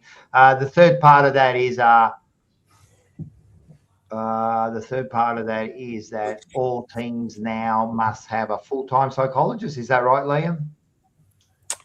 Yeah, so that's the little one that I found, and as I said to you earlier, I think that's interesting. So now all 18 clubs have to employ a full-time psychologist, which I'm guessing is probably going to be someone on a six-figure salary. So good for them. But I think it's ironic that Carlton, who have made this mistake and got it all wrong, they cop a $75,000 fine. But now every other club sort of has to be out of pocket because of it, even though things are, from what we assume, are working well within these clubs. That was one little interesting thing. But and look, things like the mental health round, I understand why they're trying to do it, and I get why they think it's good. I agree with Rocco on it. I don't see what real impact it has on actually making a difference. It's like the say it and do it. It's words versus action. I can say I support mental health and I want it to be, I want everyone to be looked after and be cared for, blah blah blah. It's not as much as actually going out there and doing it.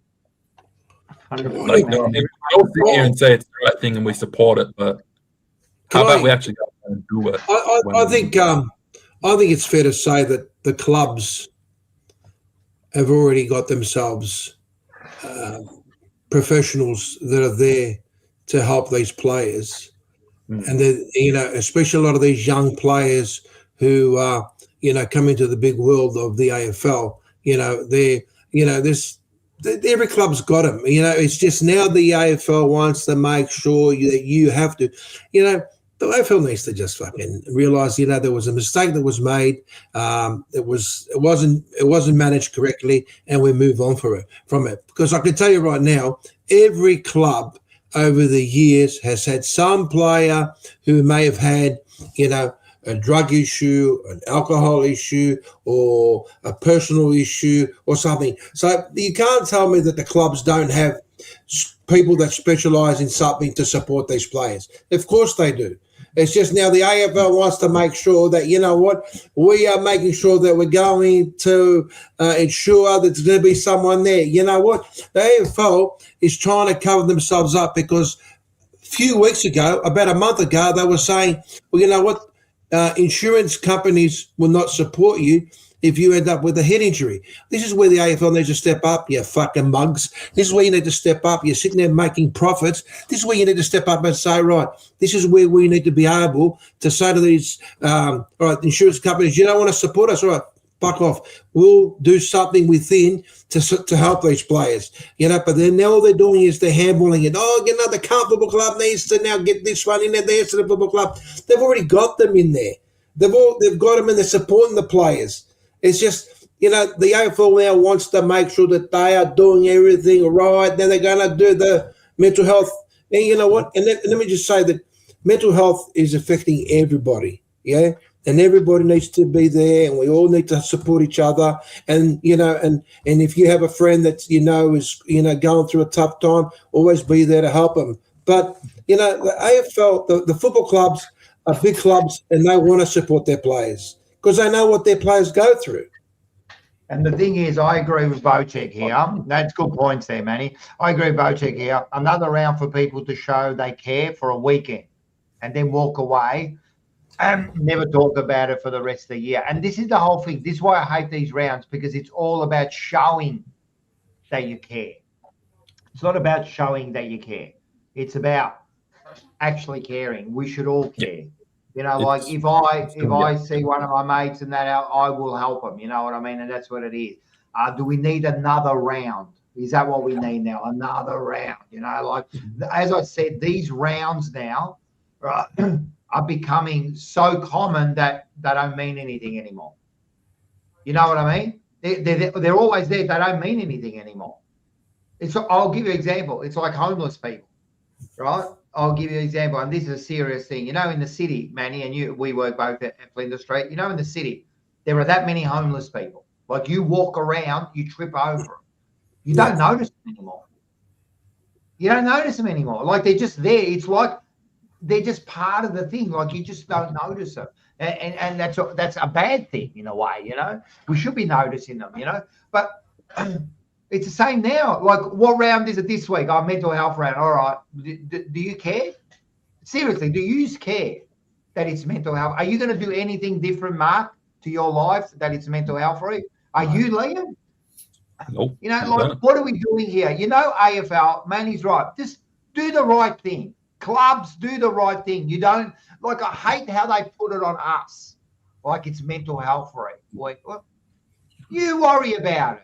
Yeah. I know what to do. You know what I mean? Yeah. I know what to do. I don't need a respects round. I know how to treat my women. I've been brought up to treat them like princesses. That's what I do. I don't need you to tell me. You know what I mean? I don't need a thing, mate. And Rocco's right. I completely agree here. We should have a Rocco's round. There's enough of us around. Let's have a Rocco round. All the Roccos. I'd care about that one. Jeez, I'd run out of studs. Look, like what Manny said with what clubs are already doing, he's spot on. They've already got people in place. But really what's happening is that the AFL is the governing body. They're just passing the liability across to the club. So because what's happened with this Elijah Hollands case is that they've come under scrutiny as well. It's kind of like, you're the governing body. What are you actually doing to protect this? So now basically from how I see it, by telling clubs, you have to employ a full-time psychologist. So if something similar to this happens again, they're basically, we're protecting our players. We've done our duty of care. We don't have the liability. We've told clubs to employ psychologists. They've got full-time staff working for them. So if they stuff up, it's their responsibility. We don't want any trouble. That's what the AFL's doing. They're literally just passing the blame to someone else. You know what? At the end of the day, what frustrates me, Liam, at the end of the day, mate, is that $75,000 fine is absolutely frigging ridiculous, mate. Okay? We'll get on to that. At the end of the day, psychologists, whatever they're they're not going to determine if the player should be going on the field or not, mate. At the end of the day, they've got club doctors. But the fine is $75,000. What they've done to that kid, mate, is embarrassing. $75,000 is just like a kick in the ass. I agree with you, yeah. And you know what, Mark? I agree. Let's just fall over, mate. There's your fine, cop it, let's just move on. Of course it is. You know why, Mark? Yeah. Because the AFL trying to protect their brand. Like this is about protecting. Not only this Carlton. Like Carlton should have been fined heavier. I agree. They should have got 750 grand, not 75 grand. And you know the other thing is, if you look at it, the email that they sent out, it's a donation. Yeah. They're claiming it as a donation. That makes them like they're better. Oh, we're donating. No, right? And the other thing, I guarantee, mate, and I'm going to fucking bet my balls on this, that's going to go tax deduction. Yeah. Because it's a donation. You watch, mate. Dirty fucking dog. And I'll give you another one, which is absolutely right. Magpie Army Chronicles, you're 100% right. Mental Health Week with betting ads everywhere. You don't really give a fuck, do you? You don't really care because you know why? Because apparently betting is one of the worst cases for mental health and home abuse. Right? Yeah. Because of their feet. So you don't really give a fuck. Right? What you care about is looking like you're doing something. Yeah. How about you do this? Take away all betting. Take away all ads. How about you do that? You won't. You know why? Because it's going to hurt the fucking pocket, isn't it? Mm-hmm. So you don't really care. Like, stop giving me these rounds, right, to show that you're doing something. And you know what? You're absolutely right. That was weak what they did with the 75. There's more to come. Don't worry, because WorkSafe is also involved in this, you know. Mm-hmm. And then when they asked, what's his name? Andrew Dillon. Is that his name? That's how much I care. I think he's a moron, right? All the people running things, they're just morons. When they were asking him the question, was Elijah drinking and all that in this thing? Oh, you know, like those findings haven't really come out. What are you talking about? What are you talking about? What do you mean they haven't come? You don't know this stuff. After 3 weeks, 4 weeks, you don't know this stuff. What kind? Who is doing this? Who was doing the whole fucking thing? That's who was doing it. A bunch of fucking clowns. That's Andrew Dillon. Seriously, if you really want to help people, don't make it seem like you're trying to help. No one cares. I don't want you to pretend you're my friend. Be my friend, right? Like, that's it, right? So they give me the shits, man. Like, I totally agree with you, Mark. It's an absolute disgrace, man. Yeah. But this isn't. It's Carlton's fault what happened, but this is the AFL's fault now.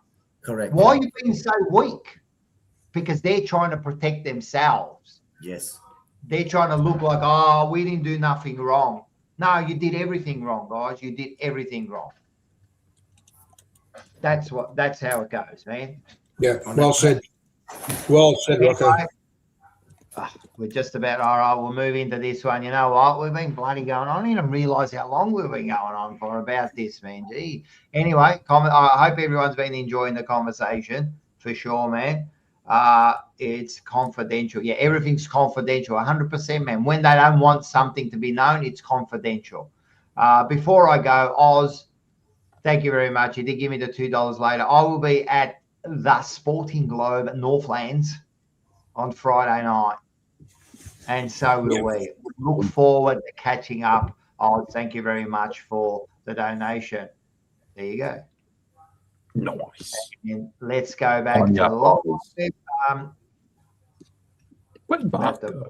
I could. What's he talking about? Magpie Army Chronicles. I could go over marketing and gambling. Yeah, I really could.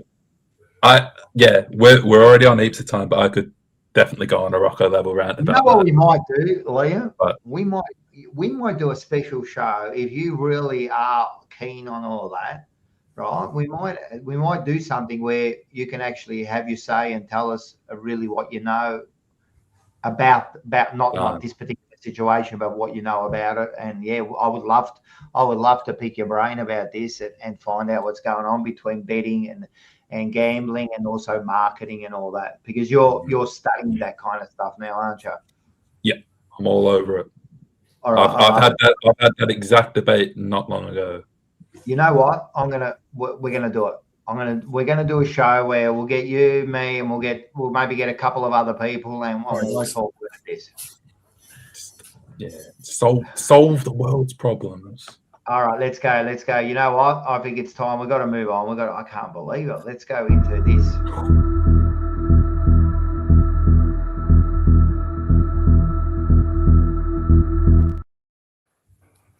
We're going to go into we'll go into the foot. Hey, let's start talking about actual footy games. What do you reckon?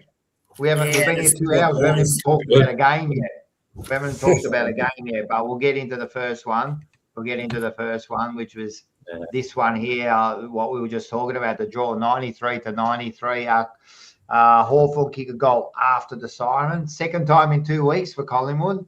They could have had 2 draws in 3 weeks. Yeah. So the second time they kicked all. Yes, Moore did absolutely get him high, failed that last second. I mean, as I said before, with draws, the thing is that, man, you can pick it once it's a draw, you can pick a million incidences that happened during the game that could have affected the result, you know. But at the end of the day, it was a pretty good game. I did watch all of it. Yeah, Manny, go for it. Yeah, Rocco, I'm all shook up. It's definitely a game that before the bounce of the ball, I think most people would be fair to say were saying that Collingwood was going to get thumped, and I think it was only the scoring efficiency of Collingwood. I mean, Hawthorn 62 times, and you know they only got 34 out of the 62. So you know, and Collingwood 23. Look, our efficiency is what got us over the line. There was fair to say that Mr. Moore, our captain, you know, he's had the injuries. He's come back. I don't know. I don't know whether he's come back as the same person a couple of years ago. You know, we could probably open up a can of worms and talk about whether he should be captain, but we won't talk about that. But it was good to see Elliott kicking 3 goals, and he played a not sort of bad game considering he injured himself in the first half of the game, and DeGoey did fairly well also, and it was good to see Dan Houston. Geez, he played a good game, mate. He was one of our best on field. And of course, Nick Dacos and Josh Dacos did very, very well, and Maynard. But look, we'll take the draw. We would have loved to have had the win. You know, especially when you're 7 points up with a minute to go. You know, it's that's footy for you. But the only sad thing about this is we've had Perryman, who had a great game, and he was playing up against Nick Watson, and Nick Watson is not a player that you can sort of sit back and relax. But he did a not a bad sort of job. But Perryman's ended up with a hamstring injury, and that's a bit of a fallback for us. And same with Cameron, he's had an ankle injury, and Sidebottom, of course, with his hand. Now, I do think that Sidebottom should be back next week against the Cats, but that'll we won't know that for a couple of more days. But I think overall, Collingwood, it's fair to say, was very lucky. It had Hawthorn kicked straight, but it's all about taking advantage of your opportunities. So I think we'll take that. We'll take the draw, and we move forward from it. But question for you, man. I'm not quite sure if you mentioned, but Mr. Pendles. I knew it. You reckon you would have made a bit of a difference to the outcome of the game, mate? Because you know he was coming up 43 possessions, and I think you know, with that experience and leadership there, I think you guys might have just taken those points. So obviously, again, you're not playing a shit team. I mean, look, Pendlebury, Howe, and Bo McCurry. I mean, they're 3 big names, but no. Look, at the end of the day, you know, the coaches, you know, made a decision. They said, you know what, Pendlebury had a brilliant game. Sure, you know, he did what he did last week, but you know, he wasn't. They don't want to take their chances. You know, he's a 38-year-old. He's a 38-year-old. You know, he's playing great, but it's hard. I think it's hard. It's fair to say it's hard to be able to maintain that. You know, and you know, it wasn't going to be an easy game. Hawthorn is not an easy side. Hawthorn is a top 4 side, mate. And I can tell you, they'll be playing finals football, and I wouldn't be surprised if they're playing in the grand final at the moment. That was my point, man. I think they should be maybe managing, you know, Penrith and Howell and those players. Yeah, but it's like saying, you know, had Hawthorn teams like Essendon and Richmond and Carlton, you rest them against those teams and play them against the teams that are up towards the top of the end of the ladder. But you can't rest him. You can't rest him when you're playing a big game like Anzac Day. You know, I mean, Anzac Day is a huge game, isn't it? You know, so I think, to be fair, if Hawthorn had kicked a lot more straight, I don't think Pendlebury or any other player would have saved them. Let's call a spade a spade. Collingwood was lucky; they took advantage. We kicked straight, and that's where I think we managed. And our defence took on a lot of pressure. But like I said, if Pendlebury had played, no, I don't think that would have made a difference. But then again, I don't know. But in my opinion, I think Collingwood at the end of the day was lucky, and we'll take the draw. We'll take the draw. I'm going to defend Mark here, black and white, man. Mark doesn't think he's cane corns, and if you want to know the truth, black and white, Mark said it way before cane corns even said it, right? Mark said it last week and said about, I don't know about leaving Pendlebury out, man. Maybe you should have limited his time and play him. So I don't want you to sit there and now start to bag Mark, man. He came up before cane corns even thought about it, bro. And listen, to say that Pendlebury can do whatever he wants, really, is that where you're at, are you? That you can get a player who can do whatever he wants? It's not about the team anymore, is it? Come on, bro, man. And let's be serious. It was a good game, actually. It was a good game. Collingwood kicked straight, man. You're not going to do that too many times. You kick straight, man, and Hawthorn missed a lot. So you can say something about both sides. If one had kicked straight, maybe, you know what I mean? If Pendlebury was there, maybe. At the end of the day, it was a draw. It was up to me. We wouldn't be talking about a draw. We would be talking about a winner now because there would have been some time on, right? That's right. We would have 5 people out of the crowd, and we would have had a kicking comp. Everyone would have been talking about it. We would have had a result. How good is it? I'm telling you, I should run the AFL, man. All right, next one. Oh, hey, listen, unfortunately, he didn't get back to me. I don't know what happened. I spoke to him on the phone yesterday. He was keen, so something must have happened for Suf not to be on here. But I will get him on next week. We'll get him back on to do the Essendon game. Is Essendon playing Richmond next week? When's Essendon Richmond playing? That's the 100th episode. That's a couple of weeks, round 11. No, I'll probably get him on next week. But anyway, there was this result here. Back to normal. Hey, Rocker, can I just say before Mark says anything about this game, do you think that that whiteboard that leaked made that score even closer? No. It could have been a bigger margin if the whiteboard hadn't come out.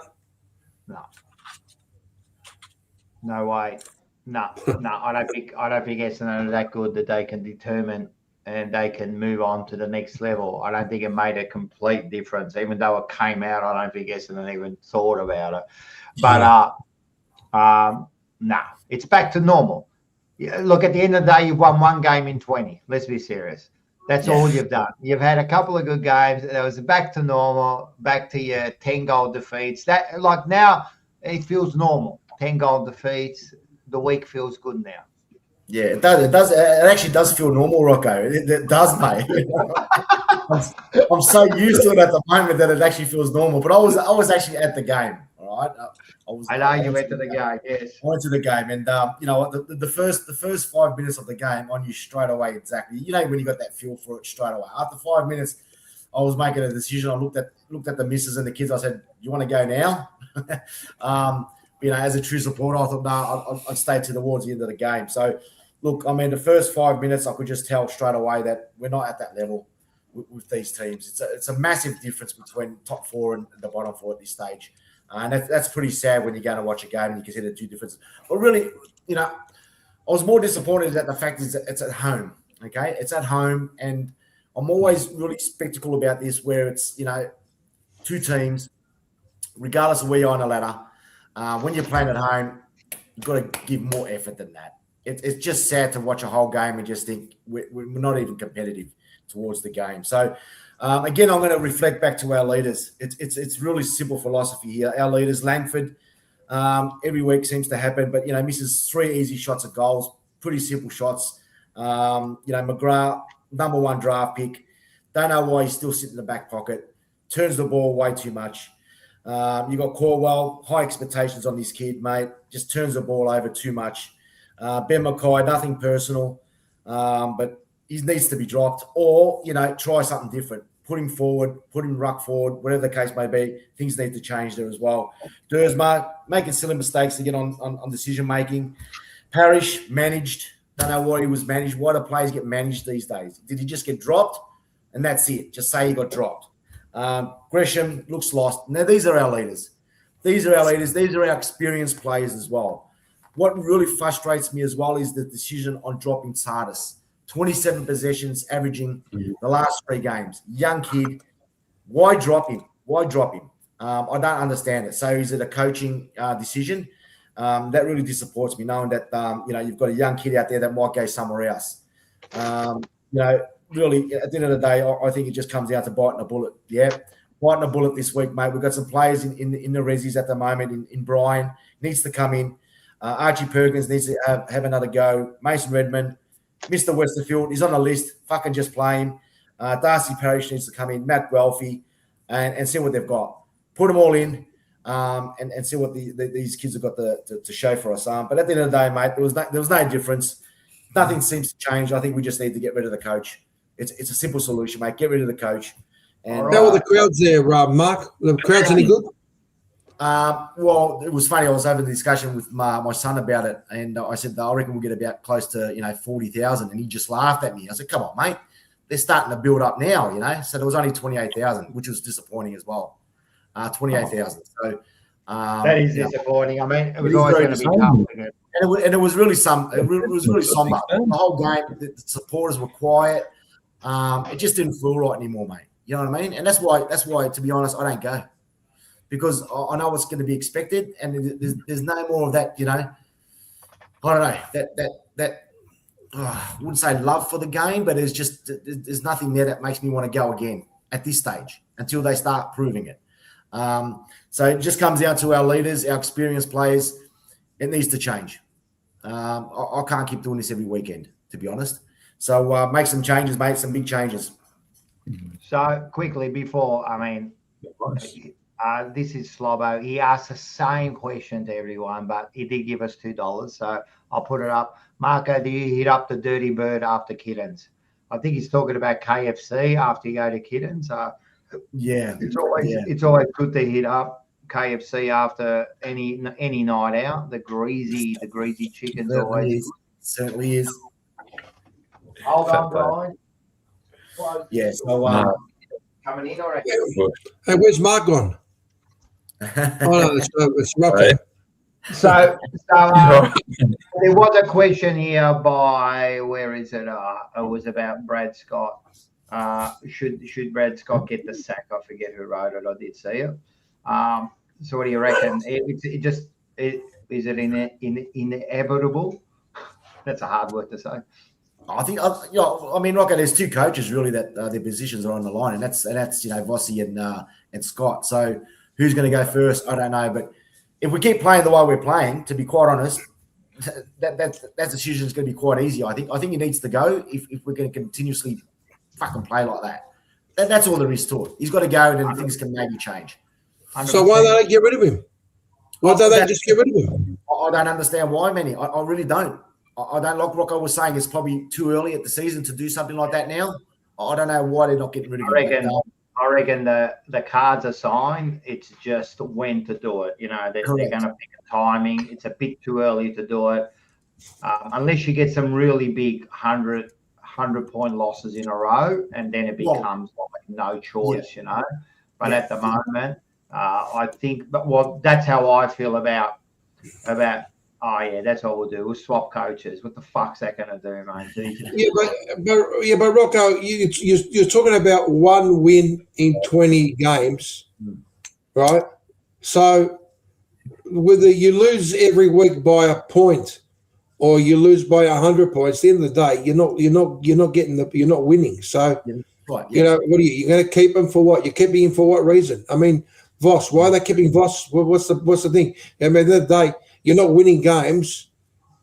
at least get somebody else, and then maybe that might change things a little bit. It may not, but at least unless you do it, you're not going to know. I understand, but Manny, you're not fucking thinking logically, right? Right? You're not thinking like a club, right? I understand. To me, get rid of the coach now. What are we doing, right? I completely agree with you. I'm telling you what I think the club is thinking, right? It's not about what's right or wrong. It's that people have got agendas.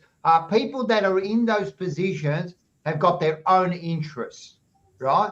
If you sack him now, you're admitting, right, that you're done. Okay. You're done this year. Right? Fair enough. And then you're admitting it to all the supporters. Now, a lot of supporters, we know, but there are a lot of dreamers out there, right? So you can't ruin it. Merchandise, games, and that, like, even though now, for example, Carlton, we're starting to walk out early, and people are I'm thinking about not going to the games anymore, making a stance, right? So this is what's happening. But the club thinks if you do it now, far out, you're giving up in round 6. And the thing too, Manny, is that they'll do it later on when there's. And the thing is, Manny, these days they're not going to sack the coach for the fans. Yeah, they're not going to sack the coach for the fans. It's about their own agendas, but in saying that, the fans can make a stance. They can make a stance, but they're not going to sack the games, and it starts hurting their pocket. You watch how they start making changes, and I think Carlton's starting to do that. But it does come down to Rocco, the defeat. So if Essendon do, lose, a couple of games, the next 2 or 3 games by, 100 points plus. Yeah, and then it just becomes too much. It becomes too much for them. Yeah, exactly right.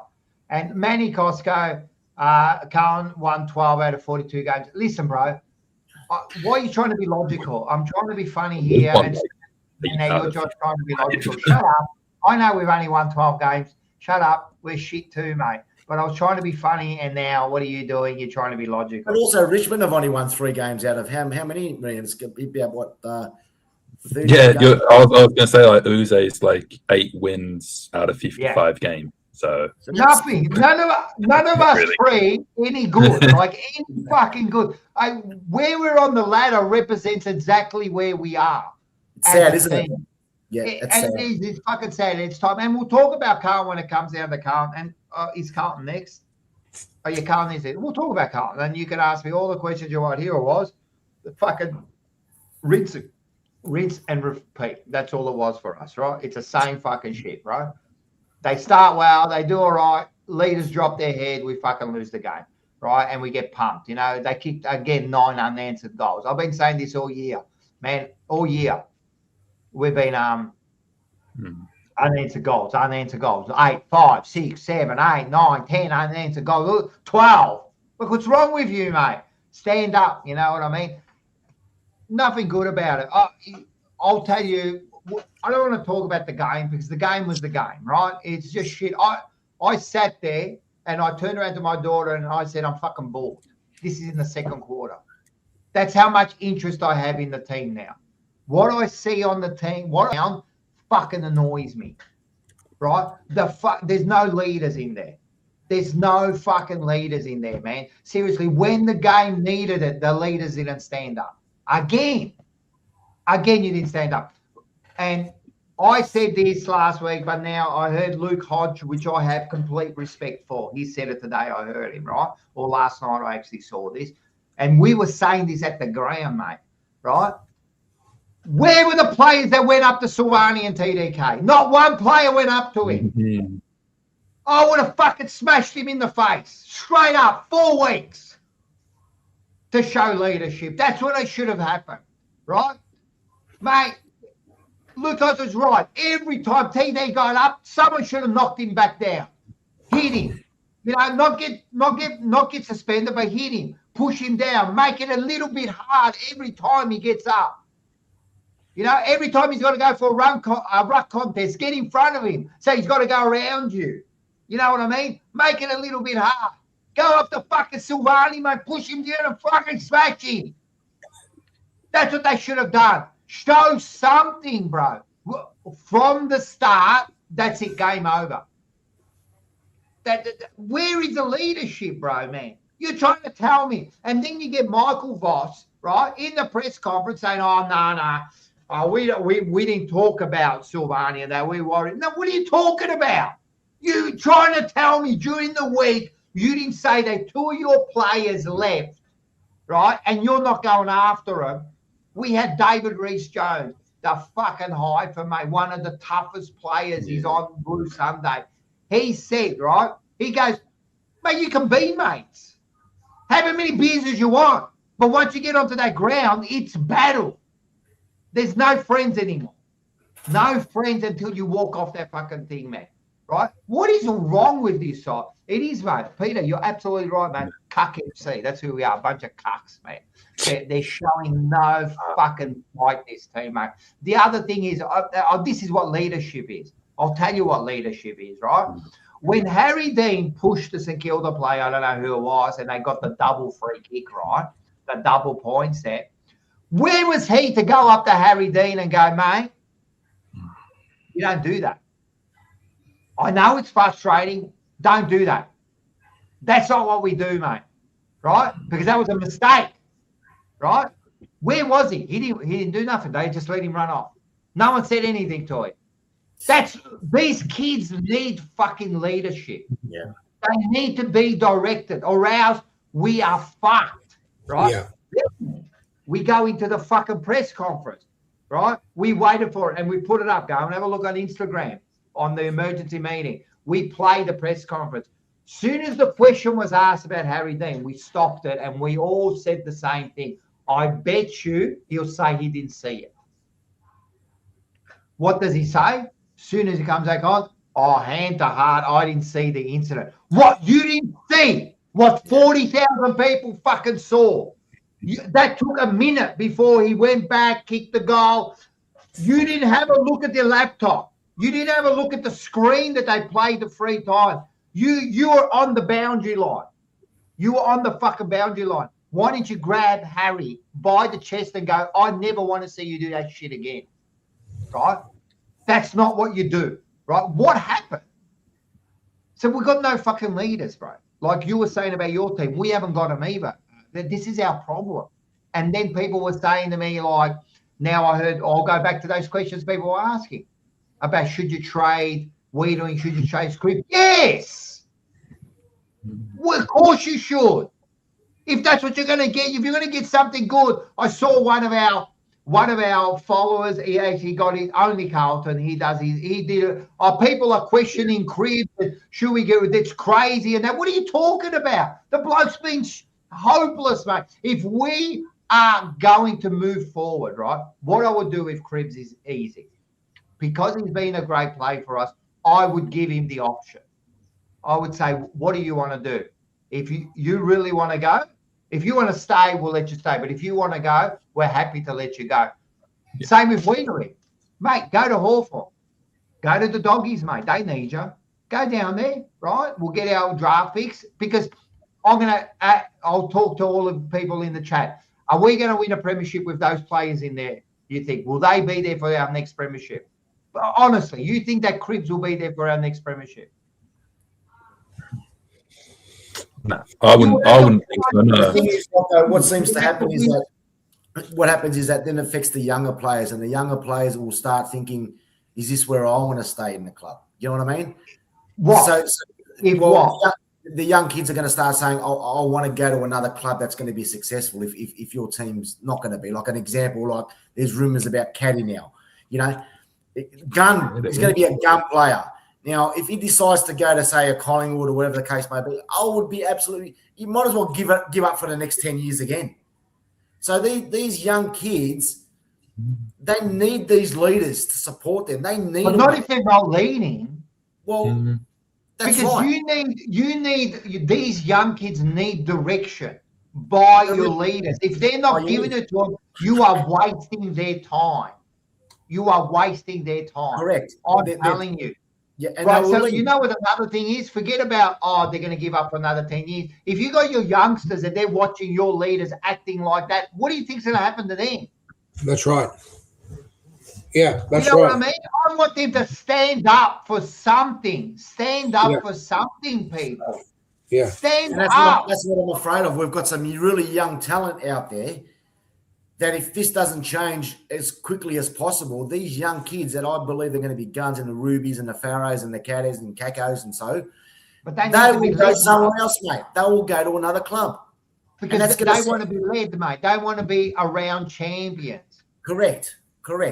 So Mark. that's what we require, Mark. the leaders to start making a change. Mark, you sit there and you were talking about Collingwood and the geriatrics and this and that, right?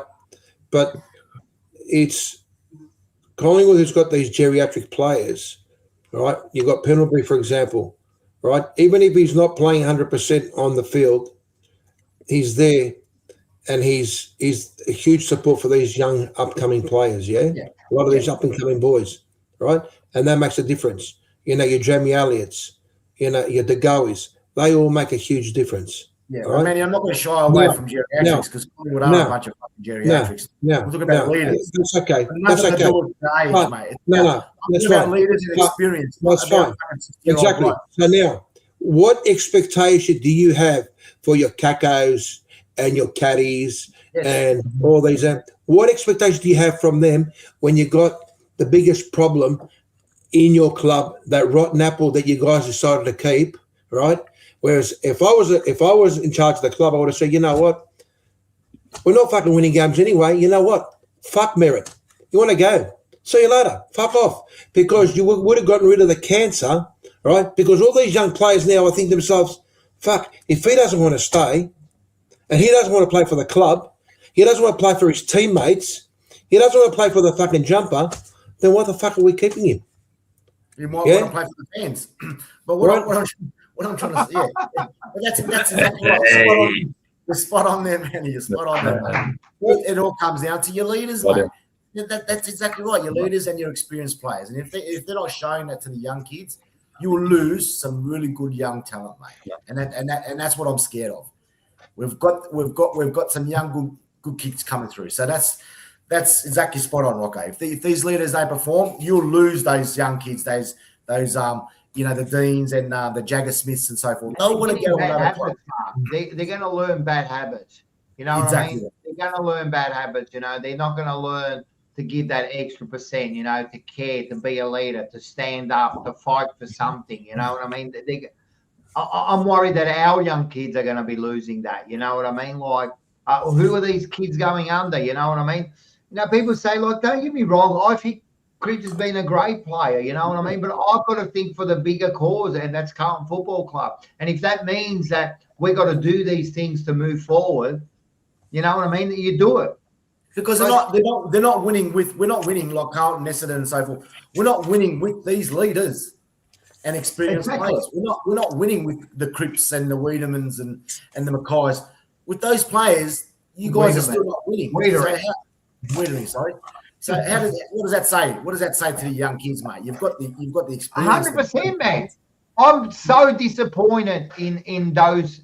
You know, the losing is the losing. I'm disappointed away with playing. I think the coach needs to go so we can start to repair. You know what I mean? I think that is. But on top of that, what they can do is they can be leaders. You know, you're in the leadership group. You know what I mean? I asked again, we had Andy from the Ankle podcast last night.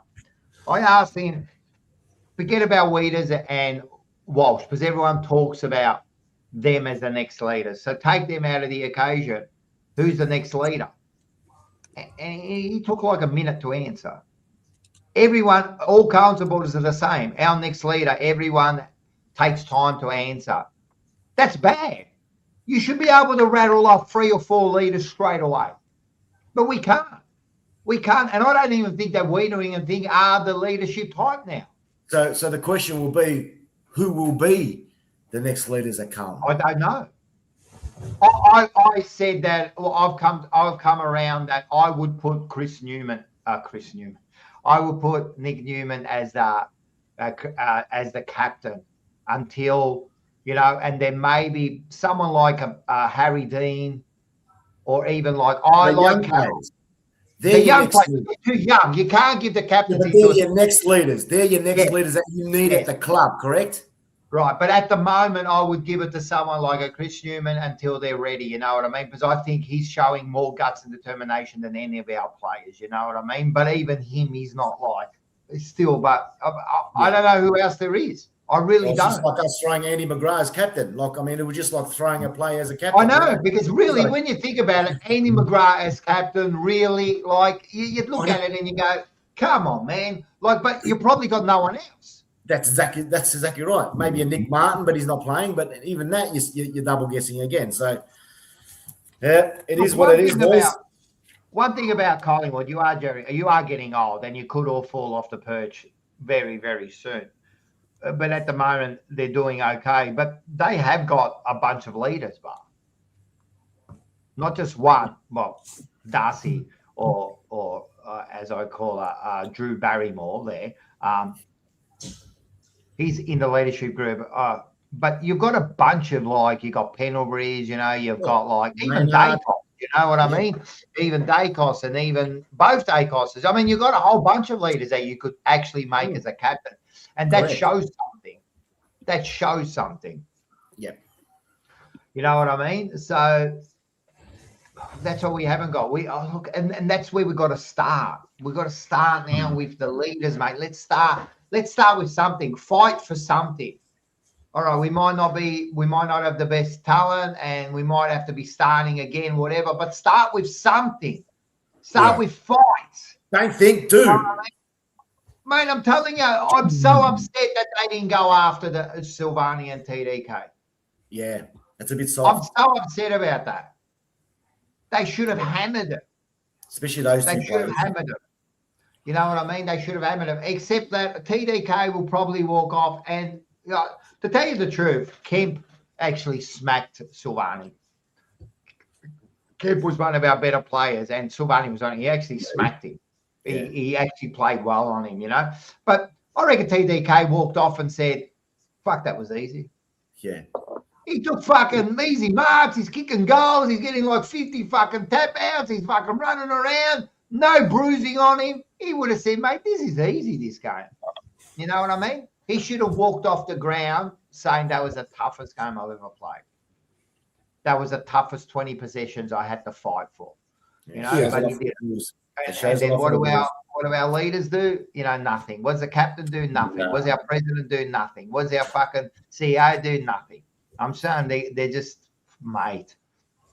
I'm telling you now, I'm only a couple of games of, I've never said this before, not going to games anymore until they make a change. Like, we've got to make a stance. Like, they're not listening. They're not fucking listening, man. They're not listening. They just keep on rolling out. Last week, what the media team? What media did they put out last week? That our players got haircuts. We've become Carlton Football Club barbershop. That's what we've become. They showed us their haircuts. Who gives that would have been pretty easy, mate. They would have just got the shaver and just They did. They showed Walsh, he shaved his hair. They showed fucking McCoy, he shaved. Who gives a fuck? Go out there and play the game, do you want? Which spud? Do you want the mashed potato? Do you want the French cut? You want the fucking... I'm telling you, that's what we've become. We've become the meme. We've become a bunch of memes. Trendsetters. Like, seriously, bro. Before we go on to the next game thing, I did forget to talk about something with you, Mark. Yes, the booing of Ben Mackay. What did you reckon? It wasn't bullying, mate. I mean, look, the way he's been playing the last few weeks, to me, I believe... No, not bullying, the booing. They booed him, yeah? The booing. No, I was there at the game, mate. I could see it happening. The minute he grabbed that ball, I thought, do you reckon it was justified? Fine. Like, is it good? Is it fine? Especially the way he's been playing. Look, mate, the ball goes in there down our back line 80% of the time, mate. The way we've been playing, the ball's been going there 80% of the time. And you're getting 5-6 possessions a game on average, mate, you get booed. I mean, far out, man. There's nothing wrong with it. That's how I see it. I'll be honest with you. I was kind of booing. I was booing and laughing at the same time. Again, it's a bit of harmless joking, but yeah, At the end of the I day, think mate. I think it's just the supporters have had enough, and I mean Well, that's that's the what- only way they can like express They're venting. themselves. Yeah, They're venting. have their concerns heard. But Yeah. Rocco, you think about it. You know, $1 million per year we're paying him, and he's averaging 5 to 6 disposals a game I know. as a centre half back, and the he's- ball's going It looks shit down there too. more often than the forward. So you think you'd get at least a few uncontested possessions, or intercept marks, or whatever the case may be. But they have 6 or 7 I possessions. feel sorry for him. He actually looks lost. He is lost, mate. He looks confused. It does. He looks very, very confused out there. I mean, against Collingwood, he's thinking that the ball's going out, and he's sitting there and he's clapping, not realising where the ball is. I mean, What player does Yeah. that, man? What player does that, honestly? What player does that? it's Apparently now, they're going to say, and people have already said a comment, that's bullying him, like now that's what we're getting to. But you know what? As I said, I think sometimes supporters, that's all they've got. Well, we'll booing Draper. We'll booing Draper on the game. What they're saying is that any good for your team by booing these players? Is it bullying or not? No, booing. But someone was saying that's bullying. Is it bullying? I don't think it's bullying, but now these days, anything is bullying. That's right. So we're booing Draper. So, you know what I mean? Like, a bit of fun, mate. That's what footy's all about. Come on. Oh, I didn't mind it. Look, between me and you, the McKay brothers could be the worst brothers to play football ever. Jay. I've noticed Who's worse? Name 2 brothers that were worse. when Mackay would take a mark, I've noticed that some of the Carlton supporters were sitting there cheering, or like, he's finally taken a mark. Is that the same concept? I don't boo. I don't boo. I don't like booing, but if the crowd wants to boo, that's fine. But they've lost all confidence, man. These are 2 players that are probably on average about 1.2 each. Mate, bring back the Madden brothers. Hey, bring back the Madden brothers. Bring back the Rockos. They're 2 champions of Madden brothers, mate. Simon and Justin Madden, 2 of the greatest players to play, 2 of the greatest ruckers to play. Mate, I'm telling the Campo brothers. Yeah, well, they haven't really played senior football, but at the moment they're looking like they're a bunch of duds too, just quietly. Mate, they can't get into the side, mate. Hey, there was another thing. Like, we were talking about this after the show last night. Like, were the Campo brothers picked up because of the name? Because they can't kick. They're terrible kicks. Yeah. Why have we picked them up? Is it all because of the dad? Well, his father Like, is was this where we're at? We're just picking up The players history, because of the the name. legacy. Yeah. The legacy. Fuck the legacy, mate. I want That's legacy. that's why they got them. I know. We don't want the legacy anymore. We don't want the legacy anymore. For those 2 boys. When did we talk them up? Can you give me the video when I was talking them up? When did I ever fucking talk them up? We picked them up. They've played 1 game, right? Before that, mate, everyone gets talked up. You know what I mean? And in actual fact, they were not bad in their junior years, but junior to senior football is a big difference. You know what I mean? But at the moment, then they're spuds. Why? Why? You can't say that a player's good and then he becomes a spud. Why we can't say that? Now that's it. All right, so fucking, where are you? Magpie Army. All right, so once we say someone's okay, we can never talk about them again. We can't change our mind, can we? I guarantee you've changed your mind. I've seen you fucking bag your captain a few times. You weren't bagging him when he won you a premiership. Shut up. At least Rocco gives it to Harry. Mark protects Ben. I think Mark has turned lately. He was protecting Ben for a long time. But then what had they put those players in different positions, Rocco? What happened to the old Sheedy's moves, mate? You know what I mean? Put him full forward for a quarter at least. Put him in the ruck. I don't know. I know. They should try. I mean, I've heard the most ridiculous thing. Harry Mackay at centre halfback. All right, I'm done. If that's what's going to happen, I'm done. Hey, listen, what are you talking about, Stuart McQuay? The Kernahan brothers, Six and David. What are you saying? David Kernahan. David Kernahan played in a losing grand final. Hey, Kernahan, Carlton's first goal. Huh? No, that was a commentary. Yeah. You're right too. But David Kernahan, hack, but fucking Sticks Kernahan, probably the greatest Carlton player ever. So he makes up for the shitness of his brother. The Glasscop, the Simon brothers, Glasscop brothers, David, yeah, but the Glasscop, was a star, man. What else we got here? Everyone's picking brothers. Hey, David Glasscop was my high school teacher. David Glasscop was a champion, mate. The Crackers, the boys. He was my high school teacher. The Wakeland brothers, but one of them won a Brownlow. Didn't he? Did Wakeland win a Brownlow? No. I think he. I don't know. I reckon he. You got to be on top of these things, man. These are questions that you should be on top of it. You're like the blue tobacco baby. The Gale boys. If I said to you the Wakeland brothers, you wouldn't even know who they were, let alone if they ever won a Brownlow. I'm telling you, I think they won a Brownlow. Not a Brownlow. Who won the Brownlow? There was someone. Isn't it like Shane Wakeland or something? Or there was a Shane Collingwood. Shane Woden. Oh, Woden, you're right there. Good stuff, Marco. It was Woden. Thank you. Oh, yeah. Do I get 1 point for the quiz? You get 1 point. You get 1 point. Well done, man. We've been taking up a lot of time. The poor bloody Liam here. He's had the win, and we haven't given him a chance to talk about his Tigers against West Coast, 88-99. To tell you the truth, I didn't watch the game. I just saw the results. I'm going to be honest. We've all got small balls. The Tigers are we're big and we're balls. There you go, mate. It's all up to you.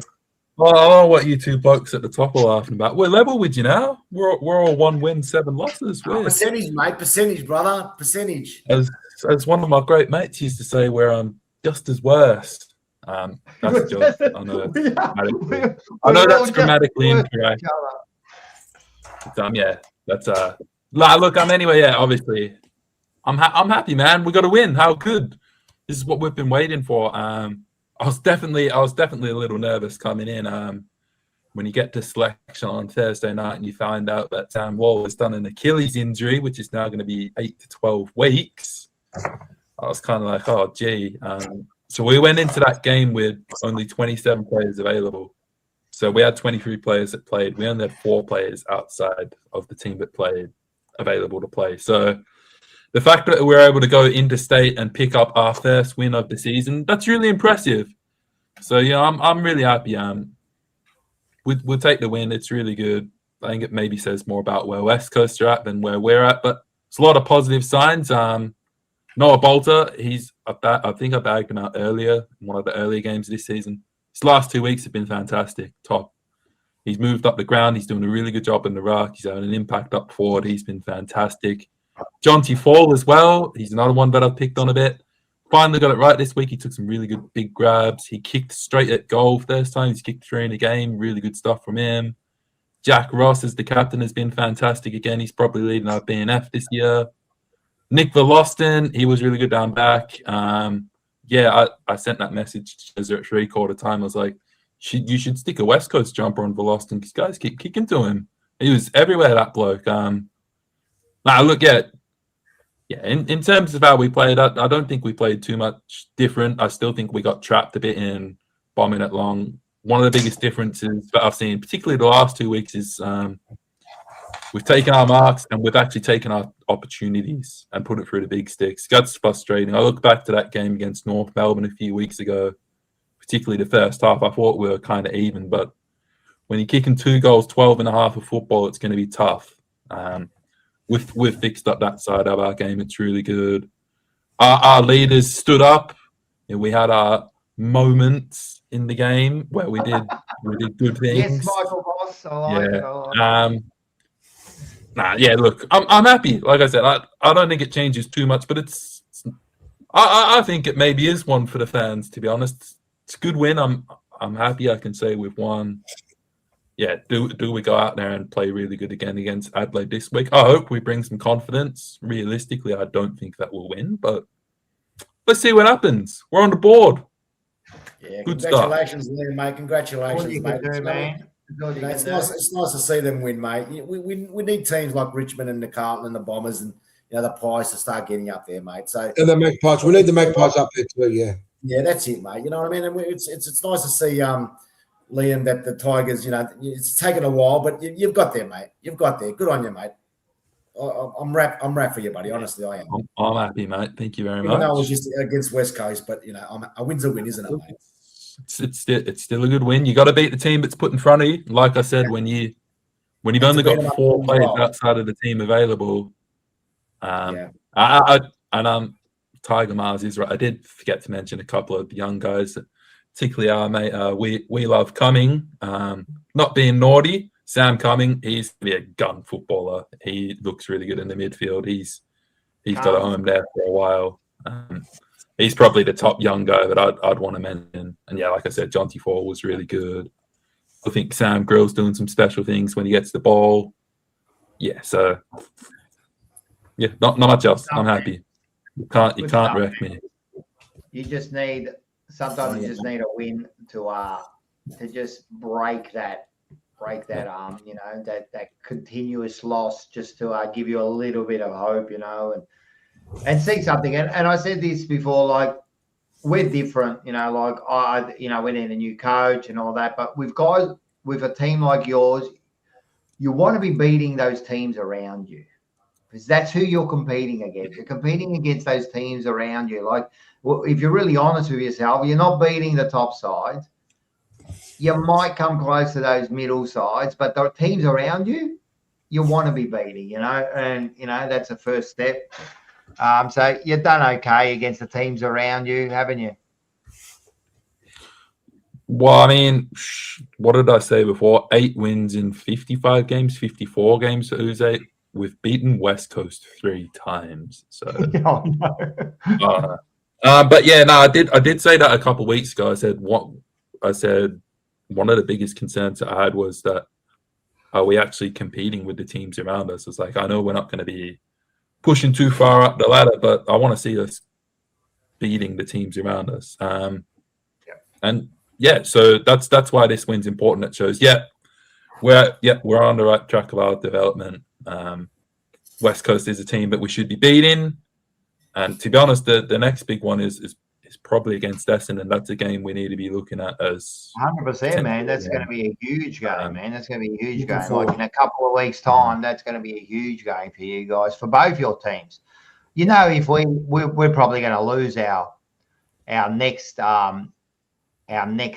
games. I can't see us being Brisbane or the Doggies the week after. But so if that happens, we lose our next 3 games, which I think we will, right? And you guys draw, we go to the bottom of the ladder. There you go. Just think about that. Well, man, maybe we'll have to make that happen then. That's what happens, mate. All right, let's go in quickly next week's games. What do you reckon? Guys, keep on pressing that like button. Yeah, I've seen some comments here on the right hand side here saying, "Come on, guys, let's get the likes up, mate. Come on." 100%, man. What's going on? Just like us, man. It all helps. It all helps. So come on. 100%, man. What are we doing, man? Make sure you push the like button, share. We've had like 100 all throughout the night. Make sure we share. Come on, Manny. Get them going, Manny. Come on, do a bit of a dance or something. One of the Greek dances, whatever. Is that how it goes? All right, let's go. We'll quickly go through because we are seriously pushing it tonight. What are we on? 40 likes. Come on, guys, man. What are you doing, man? And make sure you subscribe. Make sure you subscribe. All right, let's go. First game. We're going to go through quickly these because let's go. We've all talked about this now. Brisbane. Make sure Brisbane, and it's going to be on Friday night, 7:30. Is at the Gabba. I don't know the changes, but who knows with our team what they're going to do, man. Who knows if they're going to bring in and out. I would be dropping. You want me to hear something controversial? Cripps. I would drop Cripps. Won't happen. I know it won't happen because we're weak, but make sure you get down to the Sporting Globe. We can all have a drink and a laugh down there, and we'll watch a game. We have a feed, have a drink, get down to the Sporting Globe, Northlands. Make sure you get down there. Yeah, so Free entry. Is it a free entry, Rocco? it is free entry. It is free. Of course, it is free entry. We also, you'll get some nibblies down there. We always get you a bit of food. And as I said, you'll catch up with all of us, and we'll have a bit of laugh. Oh, bang! 10 likes just like that in 5 seconds. See? Keep it. It says here, Manny will do a kitten pole dance if we get to 50. Make sure you're subscribed there. Or you can play the bouzouki. You can play the If we bouzouki, get to Manny. 100, if we get to 100, if we get to 100 likes before the end of the show, Manny will do a Greek dance. Yeah. Well, you know what? I might even wear a mankini. All right, this What, like right? this No, way. fuck No, that. I don't want to see that. Hey, all right, everyone push the dislike quickly. No one needs to see that. Drop now, man.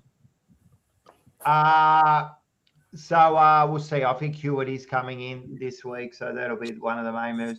Look, if everyone wants to see what Brisbane thought about Carlton, I did sneak in, take a photo of the board, the whiteboard. Everyone watch the jumper punch. Yeah, if you just want to watch that part of it, it was really, actually, it was very funny. I have to admit myself. We made ourselves laugh. That's how much we were laughing at what we wrote down. So you can just imagine some of the things we wrote on there. But yeah, check that out. Listen, what can I say? Oh, I'm going to pick Brisbane by 10 goals easily. Easily. I can't see us winning it. And yeah. Next one. Next. GWS Essendon, same shit, 10-goal loss. Let's be honest. It's not going to be a good day for you. But anyway, here it is. It's going to be, it looks like it's on the Saturday at 4:15 p.m. It's at NG Stadium. Apparently, it's a good stadium to go and watch footy. That's what I've heard. So what do you reckon, Marco? Look, yeah, just quickly, guys, don't know what to expect for this game, to be quite honest with you guys. But if we play anything like we did last week, we'll get done by 10-plus goals.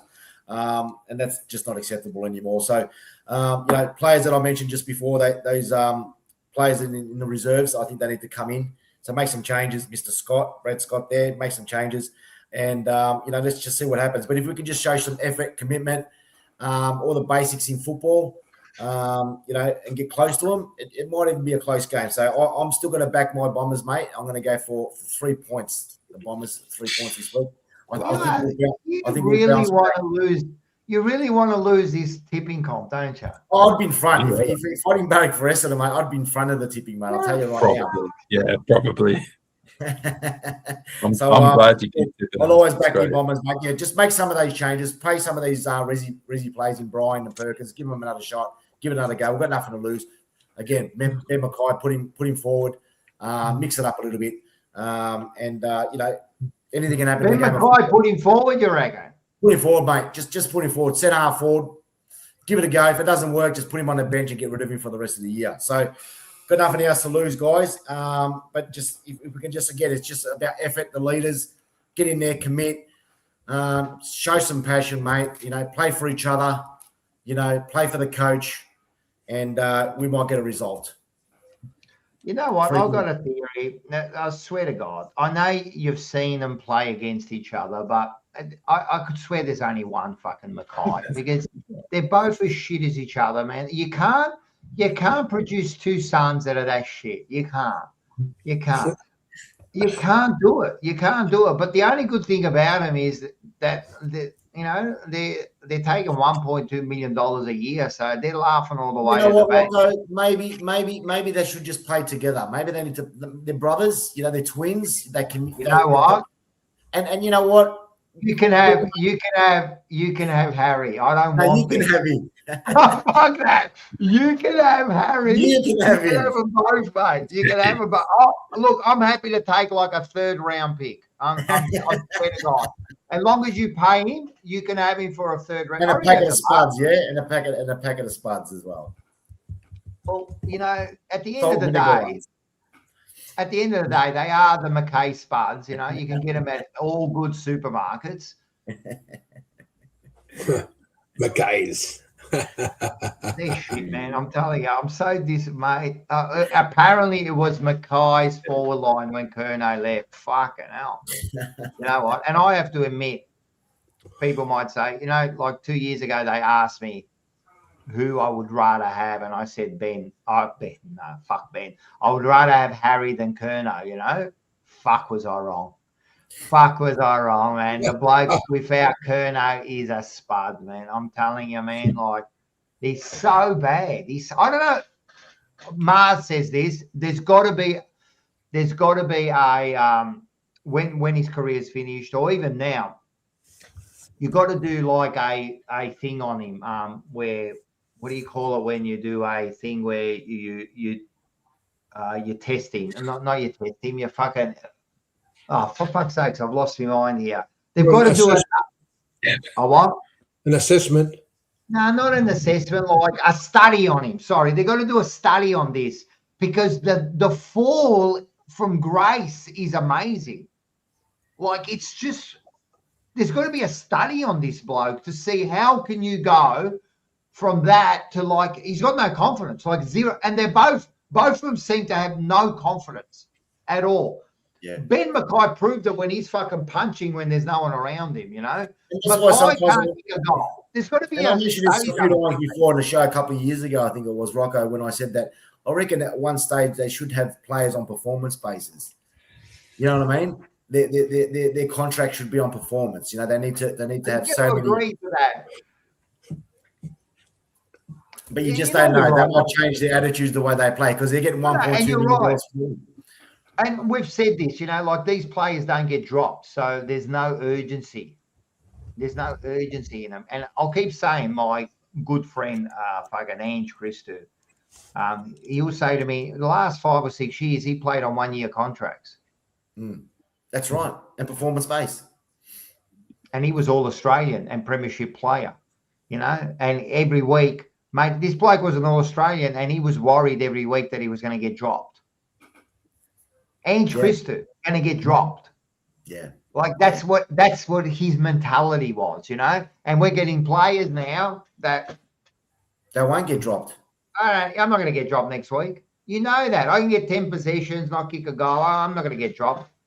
You know that because there's no one else there. But you know what? I've always said this. It doesn't matter if there's no one else. If you don't perform, you don't perform. I'd rather have a spud from fucking the VFL come in who's been trying. You know what I mean? Then instead of you just not giving a shit, man. Anyway, next one it'll be Saturday night, looks like at 7:35. Could be another draw. Could be another draw. Is Pendlebury playing? Yeah, Manny? He's playing this one, I think.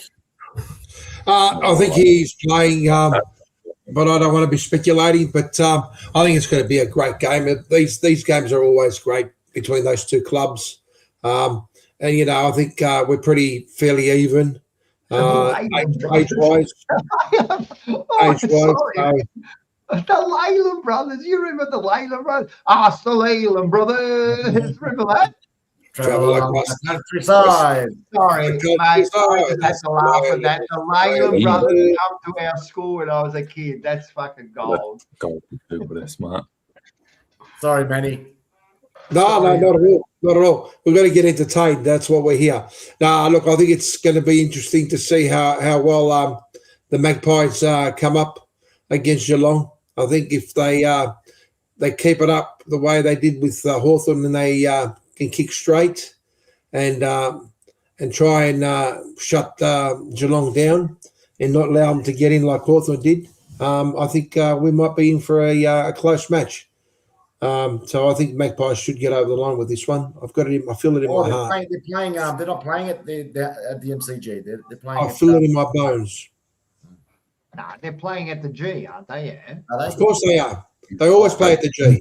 Even that's Geelong's. Wow. Yeah, no, don't get confused, Marco. They're not playing against Essendon. Oh.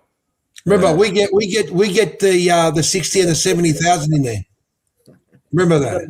You got 90,000 a few weeks ago. We had 76,000 against Hawthorn. Michael Mel, I'm dying, man. This is funny, man. The Leyland brothers, I can't get them out of my head now, man. I used to watch that every week, man. They used to go around Australia. How the song used to go? Oh, Travel Leyland brothers. along the countryside. Travel along the countryside. Leyland, travel along the countryside. Leyland brothers. That's it. That is fucking gold, man. I'm telling you, Stuart, you made my night, man. That was funny, man. Liam's looking at us. I'm telling you, the Leyland brothers were stars, man. I've Googled them. I've never heard of them before. I'll have to check it out. I'm telling you, they were fucking funny, man. And they used to go around, and it's true, they had a falling out. the two brothers. I think did one of them then he used to go around with his girlfriend, who was at the time pretty hot. I think it was that. I don't know what show I was watching. Maybe that was a different show I was watching. But yes. Yeah, I think you're watching Debbie Does Dallas. Yeah, that was a different show. But I'm pretty sure. But anyway, back to what this is interesting. Is this true? Geelong haven't won a home game against Collingwood at the G since bullshit. No, that can't be true. 15 years. A home game. Is that what they're saying? Oh, when it's a Geelong home game. Yeah. So they would have won a Collingwood home game. All right. Yeah, that might be true. There you go. Geelong. And then just to finish off the round or the rivals round, we've got this one here. This one's also at the G the next day, 3:15. Liam, he'll go. He's always going to be there, mate, watching those Tigers. Oh, big and a bit bold. I love it. We've all got small balls. It's like the best song in the league, and you guys get it wrong. It's unbelievable. Look, like I said, big thing's going to be fitness injuries. Like we had Dion Presti go out last week.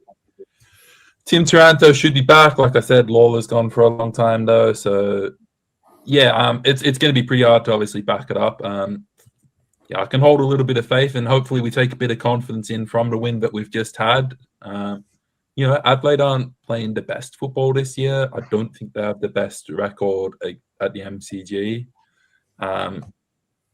Look, I want to be positive and say it's going to be closer than it is. I hope that it's a good effort. It's a good contest. But, look, I think Adelaide will get the job done over us. But, main thing is more I want to see another good effort from us, even if the result's not there. We need to back up and show another good effort. If we go out and get pumped by 10 goals and look awful, I'm going to be like, well, we're just back to square one. And that's not what we want. So, you're going to have to back it up. Put in a good effort. That's what you want from the Tigers. But Adelaide, look a good side. Hey, how good? Fucking hell! Talk about good games. How good was that Port Adelaide game? Jesus Christ! That's my favourite rivalry, nearly to watch. That's what I was saying. That's what I was saying on the thing. But and you're probably right at the moment. But far out, man. When Port kicked that goal with 37 seconds ago, mate, you're thinking no chance. And then, mate, Adelaide, they win the free kick and go bang, man. And that player, I forget his name, man, to steady inside 50. I think it was, yeah. Well, yeah, that's right. And to steady and kick that goal like far out with 15 seconds ago, man. That was you didn't know who was going to win the whole last quarter was all back and forth, So great game. That was a great game. And listen, I love our chat, and of course, see, I told you, Horatio Fist Bastard. I think we've had him on. You're thinking of Albie Mangles, and you're right. Albie Mangles had the girlfriend, and they used to go around the countryside, and he had the hot girlfriend, man. It was sick.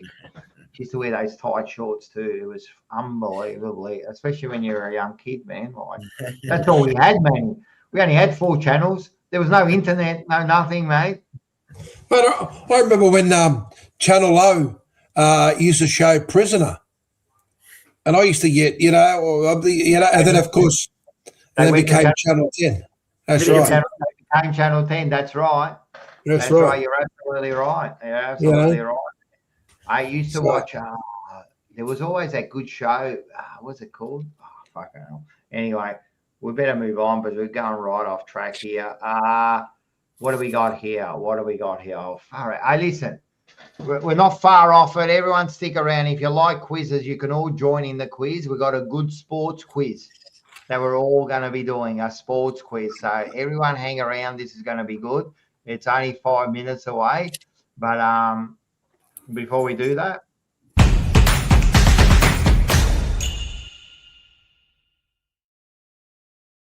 the Fourever tips.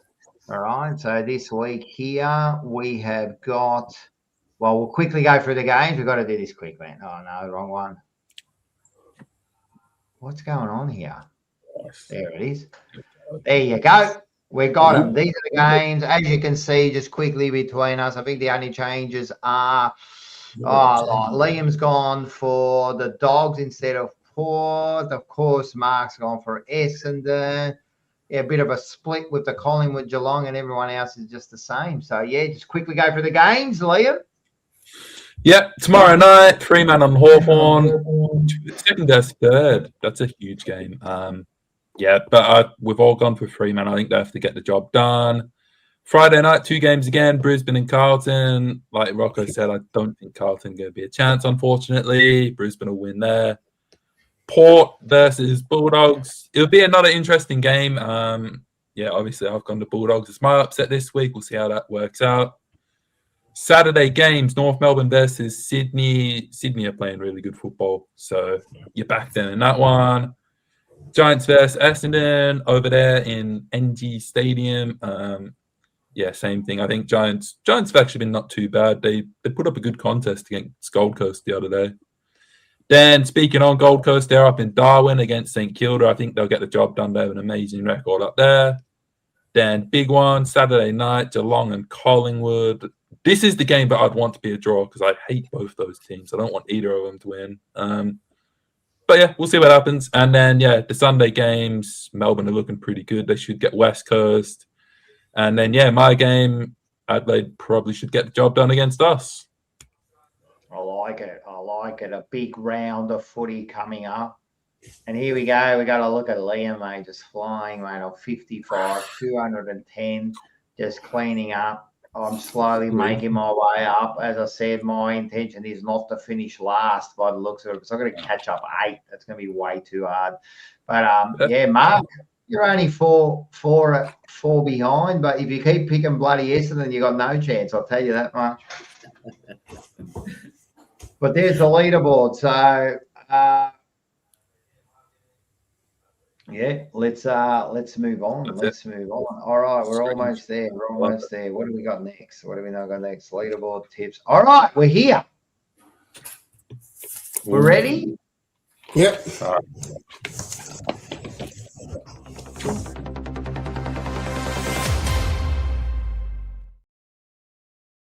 Fourever quiz. The Fourever quiz. All right. So what we're going to do is everyone's got numbers. I want everyone to join in here. Right? Everyone's got numbers here. So I'm just going to put down my Got shocking handwriting. Now, it's a 30-question quiz, so there's a lot of questions there, but we'll do quick. Yeah, everyone's got their numbers, as you can see. So when you see the answer, quickly put it up. You've only got about 3 seconds, and then we'll put up the answer. And everyone join in, okay?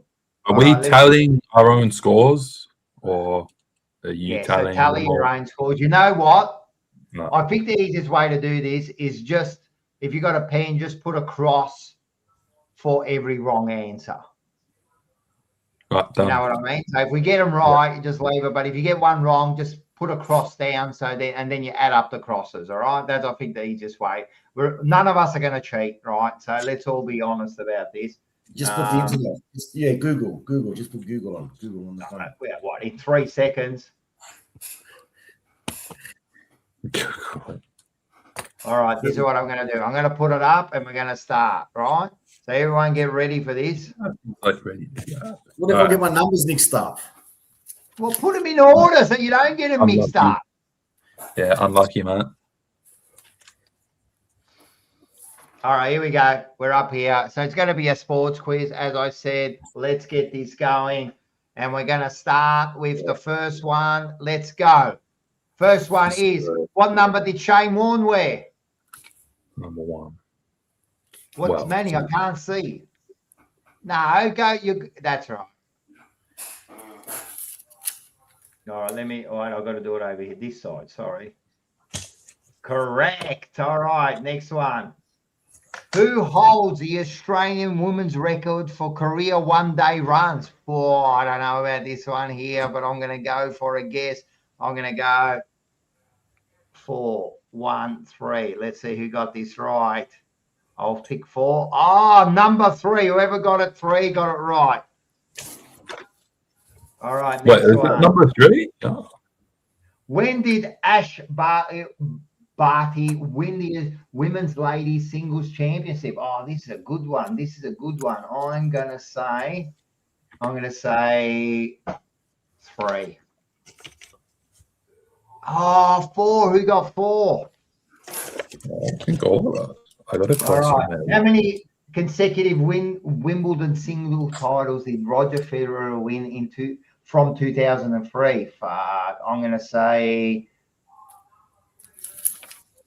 Wait, so that's 3? Yes, 2. Whoever didn't get 2, give yourself a cross. All right. How many Grand Slams men's doubles titles did the Woodies win as a pair? This is a good one. This is a good one. This is a good one. This is a good one. I'm gonna go 1, 2. I'm gonna go 4. Let's see who it was. Yes. Whoever didn't get 4, give yourself a cross. Yeah. Which player holds the record for the most career state of origin points scored with, I don't know, but I'm going to say 2. Whoever didn't say 4 is out. All right. When was Melbourne Storm's inaugural season in the NRL? Oh, this is a good one too. Jesus. All right, I'm going to say 1. Let's have a look. 3. All right. When did Blues last win, and this is rugby, State of Origin series? It was a while back, I reckon. It was a while back. I'm going to say 2. I'm saying 2. What are we doing? What are we doing here? Oh, whoever got 4. Damn. All right. Who is the only Australian to win a Tour de France? I'm going to say. Flip a coin. 2. I'm going to say 2. We got 2. Yes, Cadell. I actually knew that one there. Which team came first and second in the 1977 Bathurst, famous to finish? All right. I'm going to say 3. Yes, whoever didn't get 3 is out. All right. Which boat holds the official record for the fastest time in the Sydney to Hobart yacht race? All right. I'm going to say 4. No! I knew that as well. All the name. It was like. How many crew members are in a standard race dragon boat in the World Championship? Far out. I'm going to say 1. Number 3. Jesus Christ, this is bad, man. Who is the current Australian 100-meter dash record holder with a time of 9? This is I don't know, man. I don't know. I'm going to say 4. Number 3. Whoever got 3 is correct. Cool. All right. Set the 2009 world record was Usain Bolt 100 meters world record time. What was it? Far out. I'm going to say, did he break? I reckon it's 4. Yes. At which Olympics was Raylene Boyle Australia's flag bearer? Far out. It would have to be Raylene Boyle. I'm going to say 1. Yes. Nice. Shit. Where were the 2010 Winter Olympics held? 2010 Winter Olympics. I'm going to say 4. Yes. Nice. All right. Which city hosted the first Paralympic Games in 1960? 1964. Where was it? I'm going to go 3. Yes. All right. Where did Australia finish in the Birmingham 2022 Commonwealth Games medal table? Where did Australia finish 2022? Far out. 2020. I'm going to say. Cool. I'm going to give a bit of credit here. 1. First place. Yes. Put those crosses down. Which team won the 2019 Rugby World Cup? Oh, I'm going to go far out. All right. 2.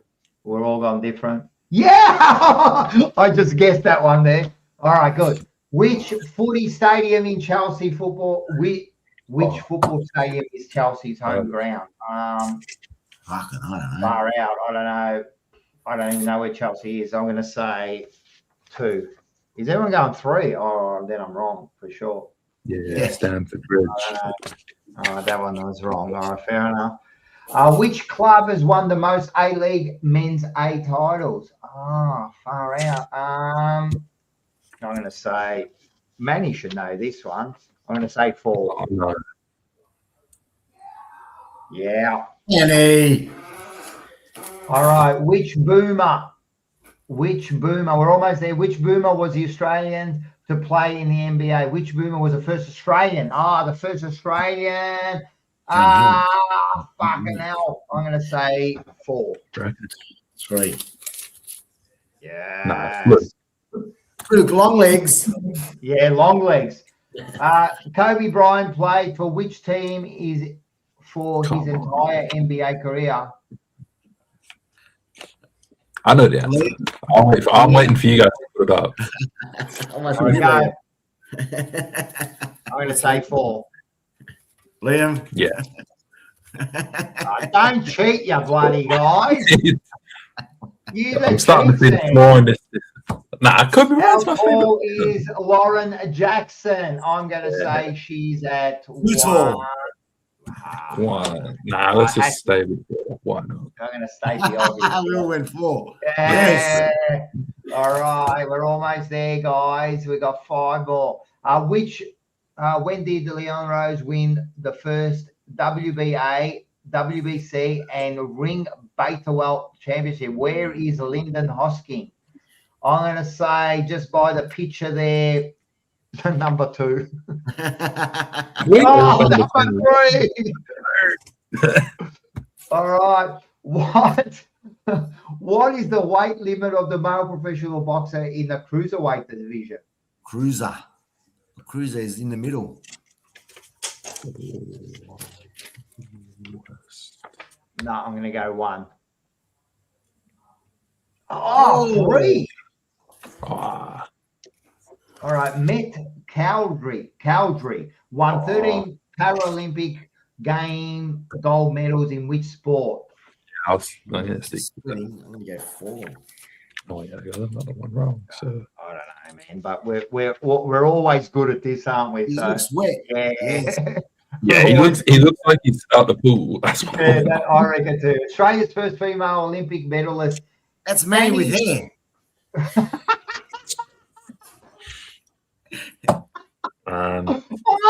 fucking gold, man. That's Manny with me. Australia's first female. Manny, crack one guy. We so weird. I can't do this. I don't think she'll be able to do any of those. Australian. I'm going to say. I'm going to go 4. Yeah, she doesn't look like she can do any of those. Everyone does freestyle. Do 3. All right.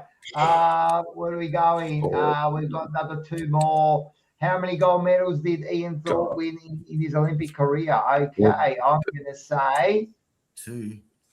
I'm going to say 2. 3. I'm going to say 2. 5 gold medals. Yep. So anyone that didn't say, all right, this could be the last one. And it is. Who won the women's division in the CrossFit Games from 2017 and 2015? I can't even read their names. Jesus 1, 2, Christ. skip a few, 99, 100. What's he picking? Who won the women's division? I don't know, man. I'm So just we'll going to get. I'm Go two. So we're all different. 3. Number 4. Whoever got number 4. All right. What a guess. 1, 2, 3, 4, 5, 6, 7, 8, 9, 10, 11, 12, 13. Yeah, that's correct. What mine says. I got 13 wrong. So I got 17. 14. I got 18 wrong. I got 8. 8 wrong. No, 8. Oh, did you end up with 8 right? 8 Hey, right? what are you? You want me to get a speech pathologist for you? No, I because got I 8 said I got correct. 13 wrong. How many questions Yeah. were there? But I got 8 correct. All right, correct. What about you, Mark? Yeah, I've got 17 wrong. 17 wrong, which makes you 17 wrong, which makes 30, you what? 13. 13. 13. And you? I got 14 wrong, so I got 16 right. Oh, so the tally is there, and you can all see it. Is here we go. Rocco got 17 right. Manny got 8. Mark got, I can't even see that, 13, and Liam got 16.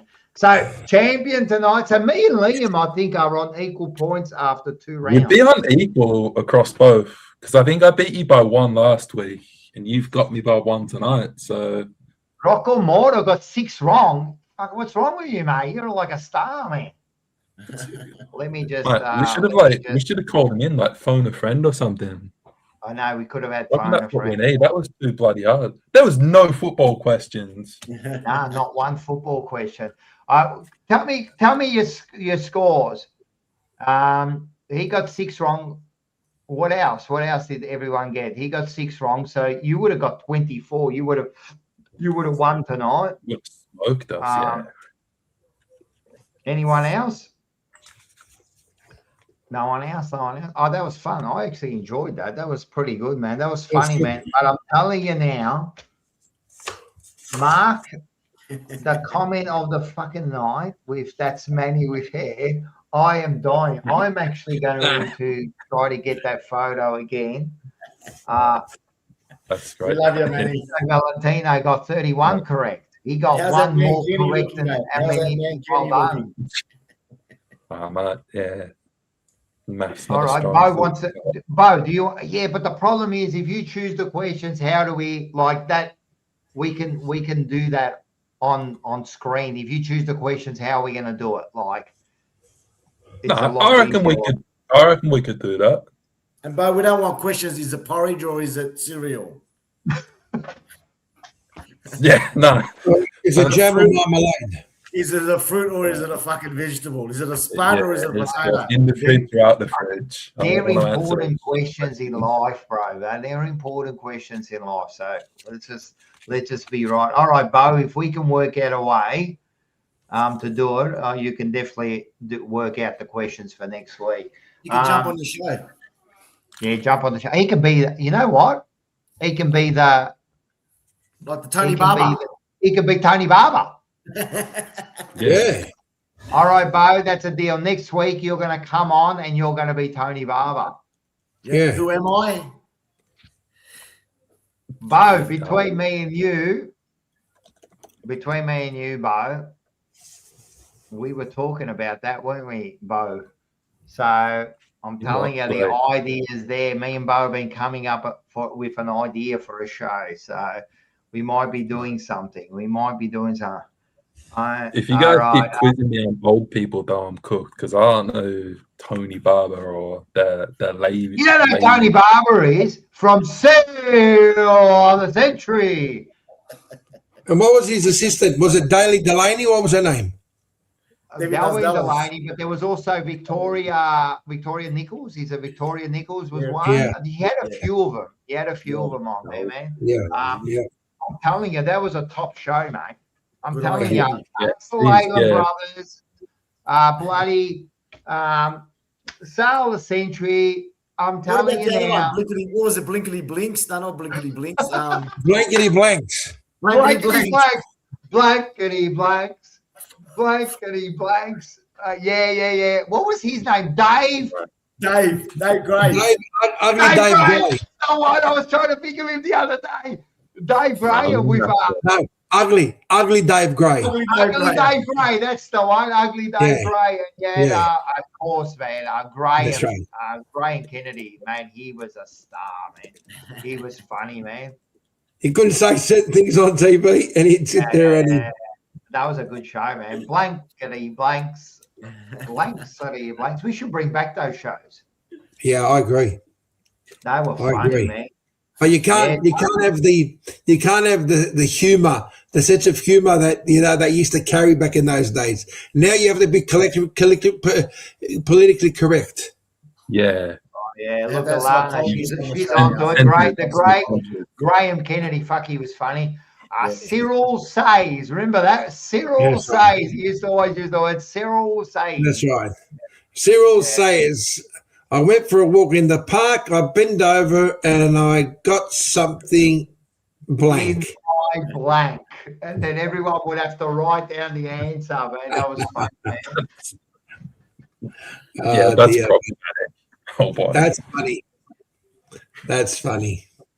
Well, that's good, man. That was good, man. Favorite old shows. All right, favorite old shows, man. We are really pushing tonight, but let's get into this one.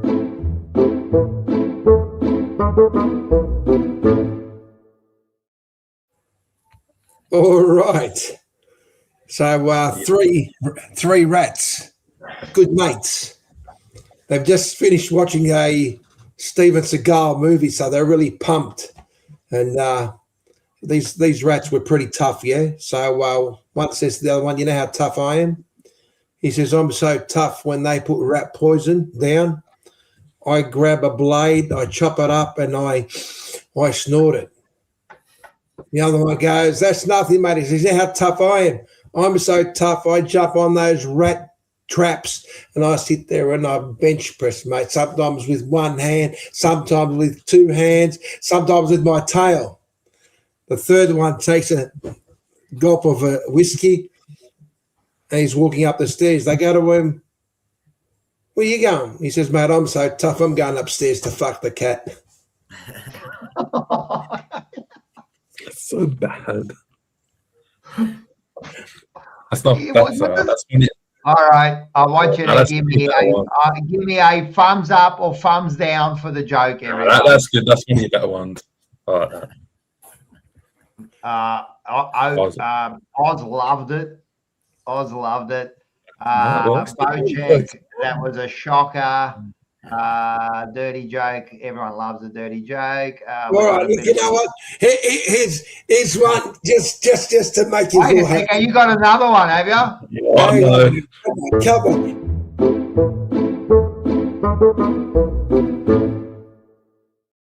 All right, take two. So there was an elderly couple. They were married for 70 years. He had just turned 90 years old, and his wife said to him, sweetheart, what can I buy you for your birthday? And he said, sweetheart, we've been married for 70 years. What I'd love is for you to give me a blowjob. And she said, no, you dirty old man, you'll lose respect for me. Anyway, took him about 15 minutes to convince her. He finally dropped his tax. He's lying on the couch, and here she's going away. Sucking away, the right thing, he's an old bloke, she's got her falsies out and all that, so you can imagine. Anyway, the phone rings, so he picks up the phone and he's talking. He says, hello? Yes. Yeah. Hang on a second. I'll get it for you. Hey, cocksucker, it's for you.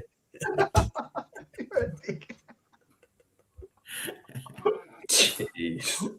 What do you reckon?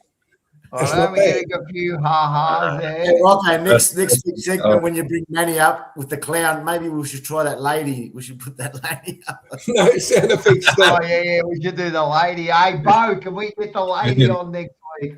Give money to it there. Oh, that's That great. was worse than the other one. Oh, we're getting a bit of much better than the first. Shocker. Oh, they're hard to Hey, please. listen, I'm trying to please you all. It's a bit hard. It's a hard crowd. Yeah. Oz doesn't get it. He just reckons there's no joke. I completely understand because you know what I say. If you've got to explain a joke, it's not funny, is it? No, that's right. All right. I reckon you did okay. I reckon you did okay for tonight. Yeah. All right. It's been a huge show. It's only 3.5 hours. I was going to say at the start, let's make sure we get this done quickly, but there was no. Mate, the first chat was just like I just looked up and it was nearly an hour and a half, and I'm going, fuck it, man.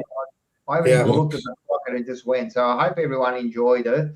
Make sure you do smash the like, smash the subscribe. We're flying. We hit our 4,000 target. And so we should be getting. Oh, that's right. Someone pulled out of their arrangement with us. But anyway, let's make sure that you push smash the like, smash the subscribe, share it. Make sure you get to our Instagram and then push the follow there. If it's a nice day tomorrow, Rocco, I might go for a bit of fishing. You're gonna go fishing tomorrow. Yeah. I've got a mate of mine who reckons that we might be lucky to get a couple of snappers. So we'll see how. Always a good feeder, snapper. What are we going here, Rocco? With the jab, 10 out of 10. I don't understand what you're talking about. Sorry, the dog keeps coming in and out. I'm gonna have to let her in and out. Yeah. So.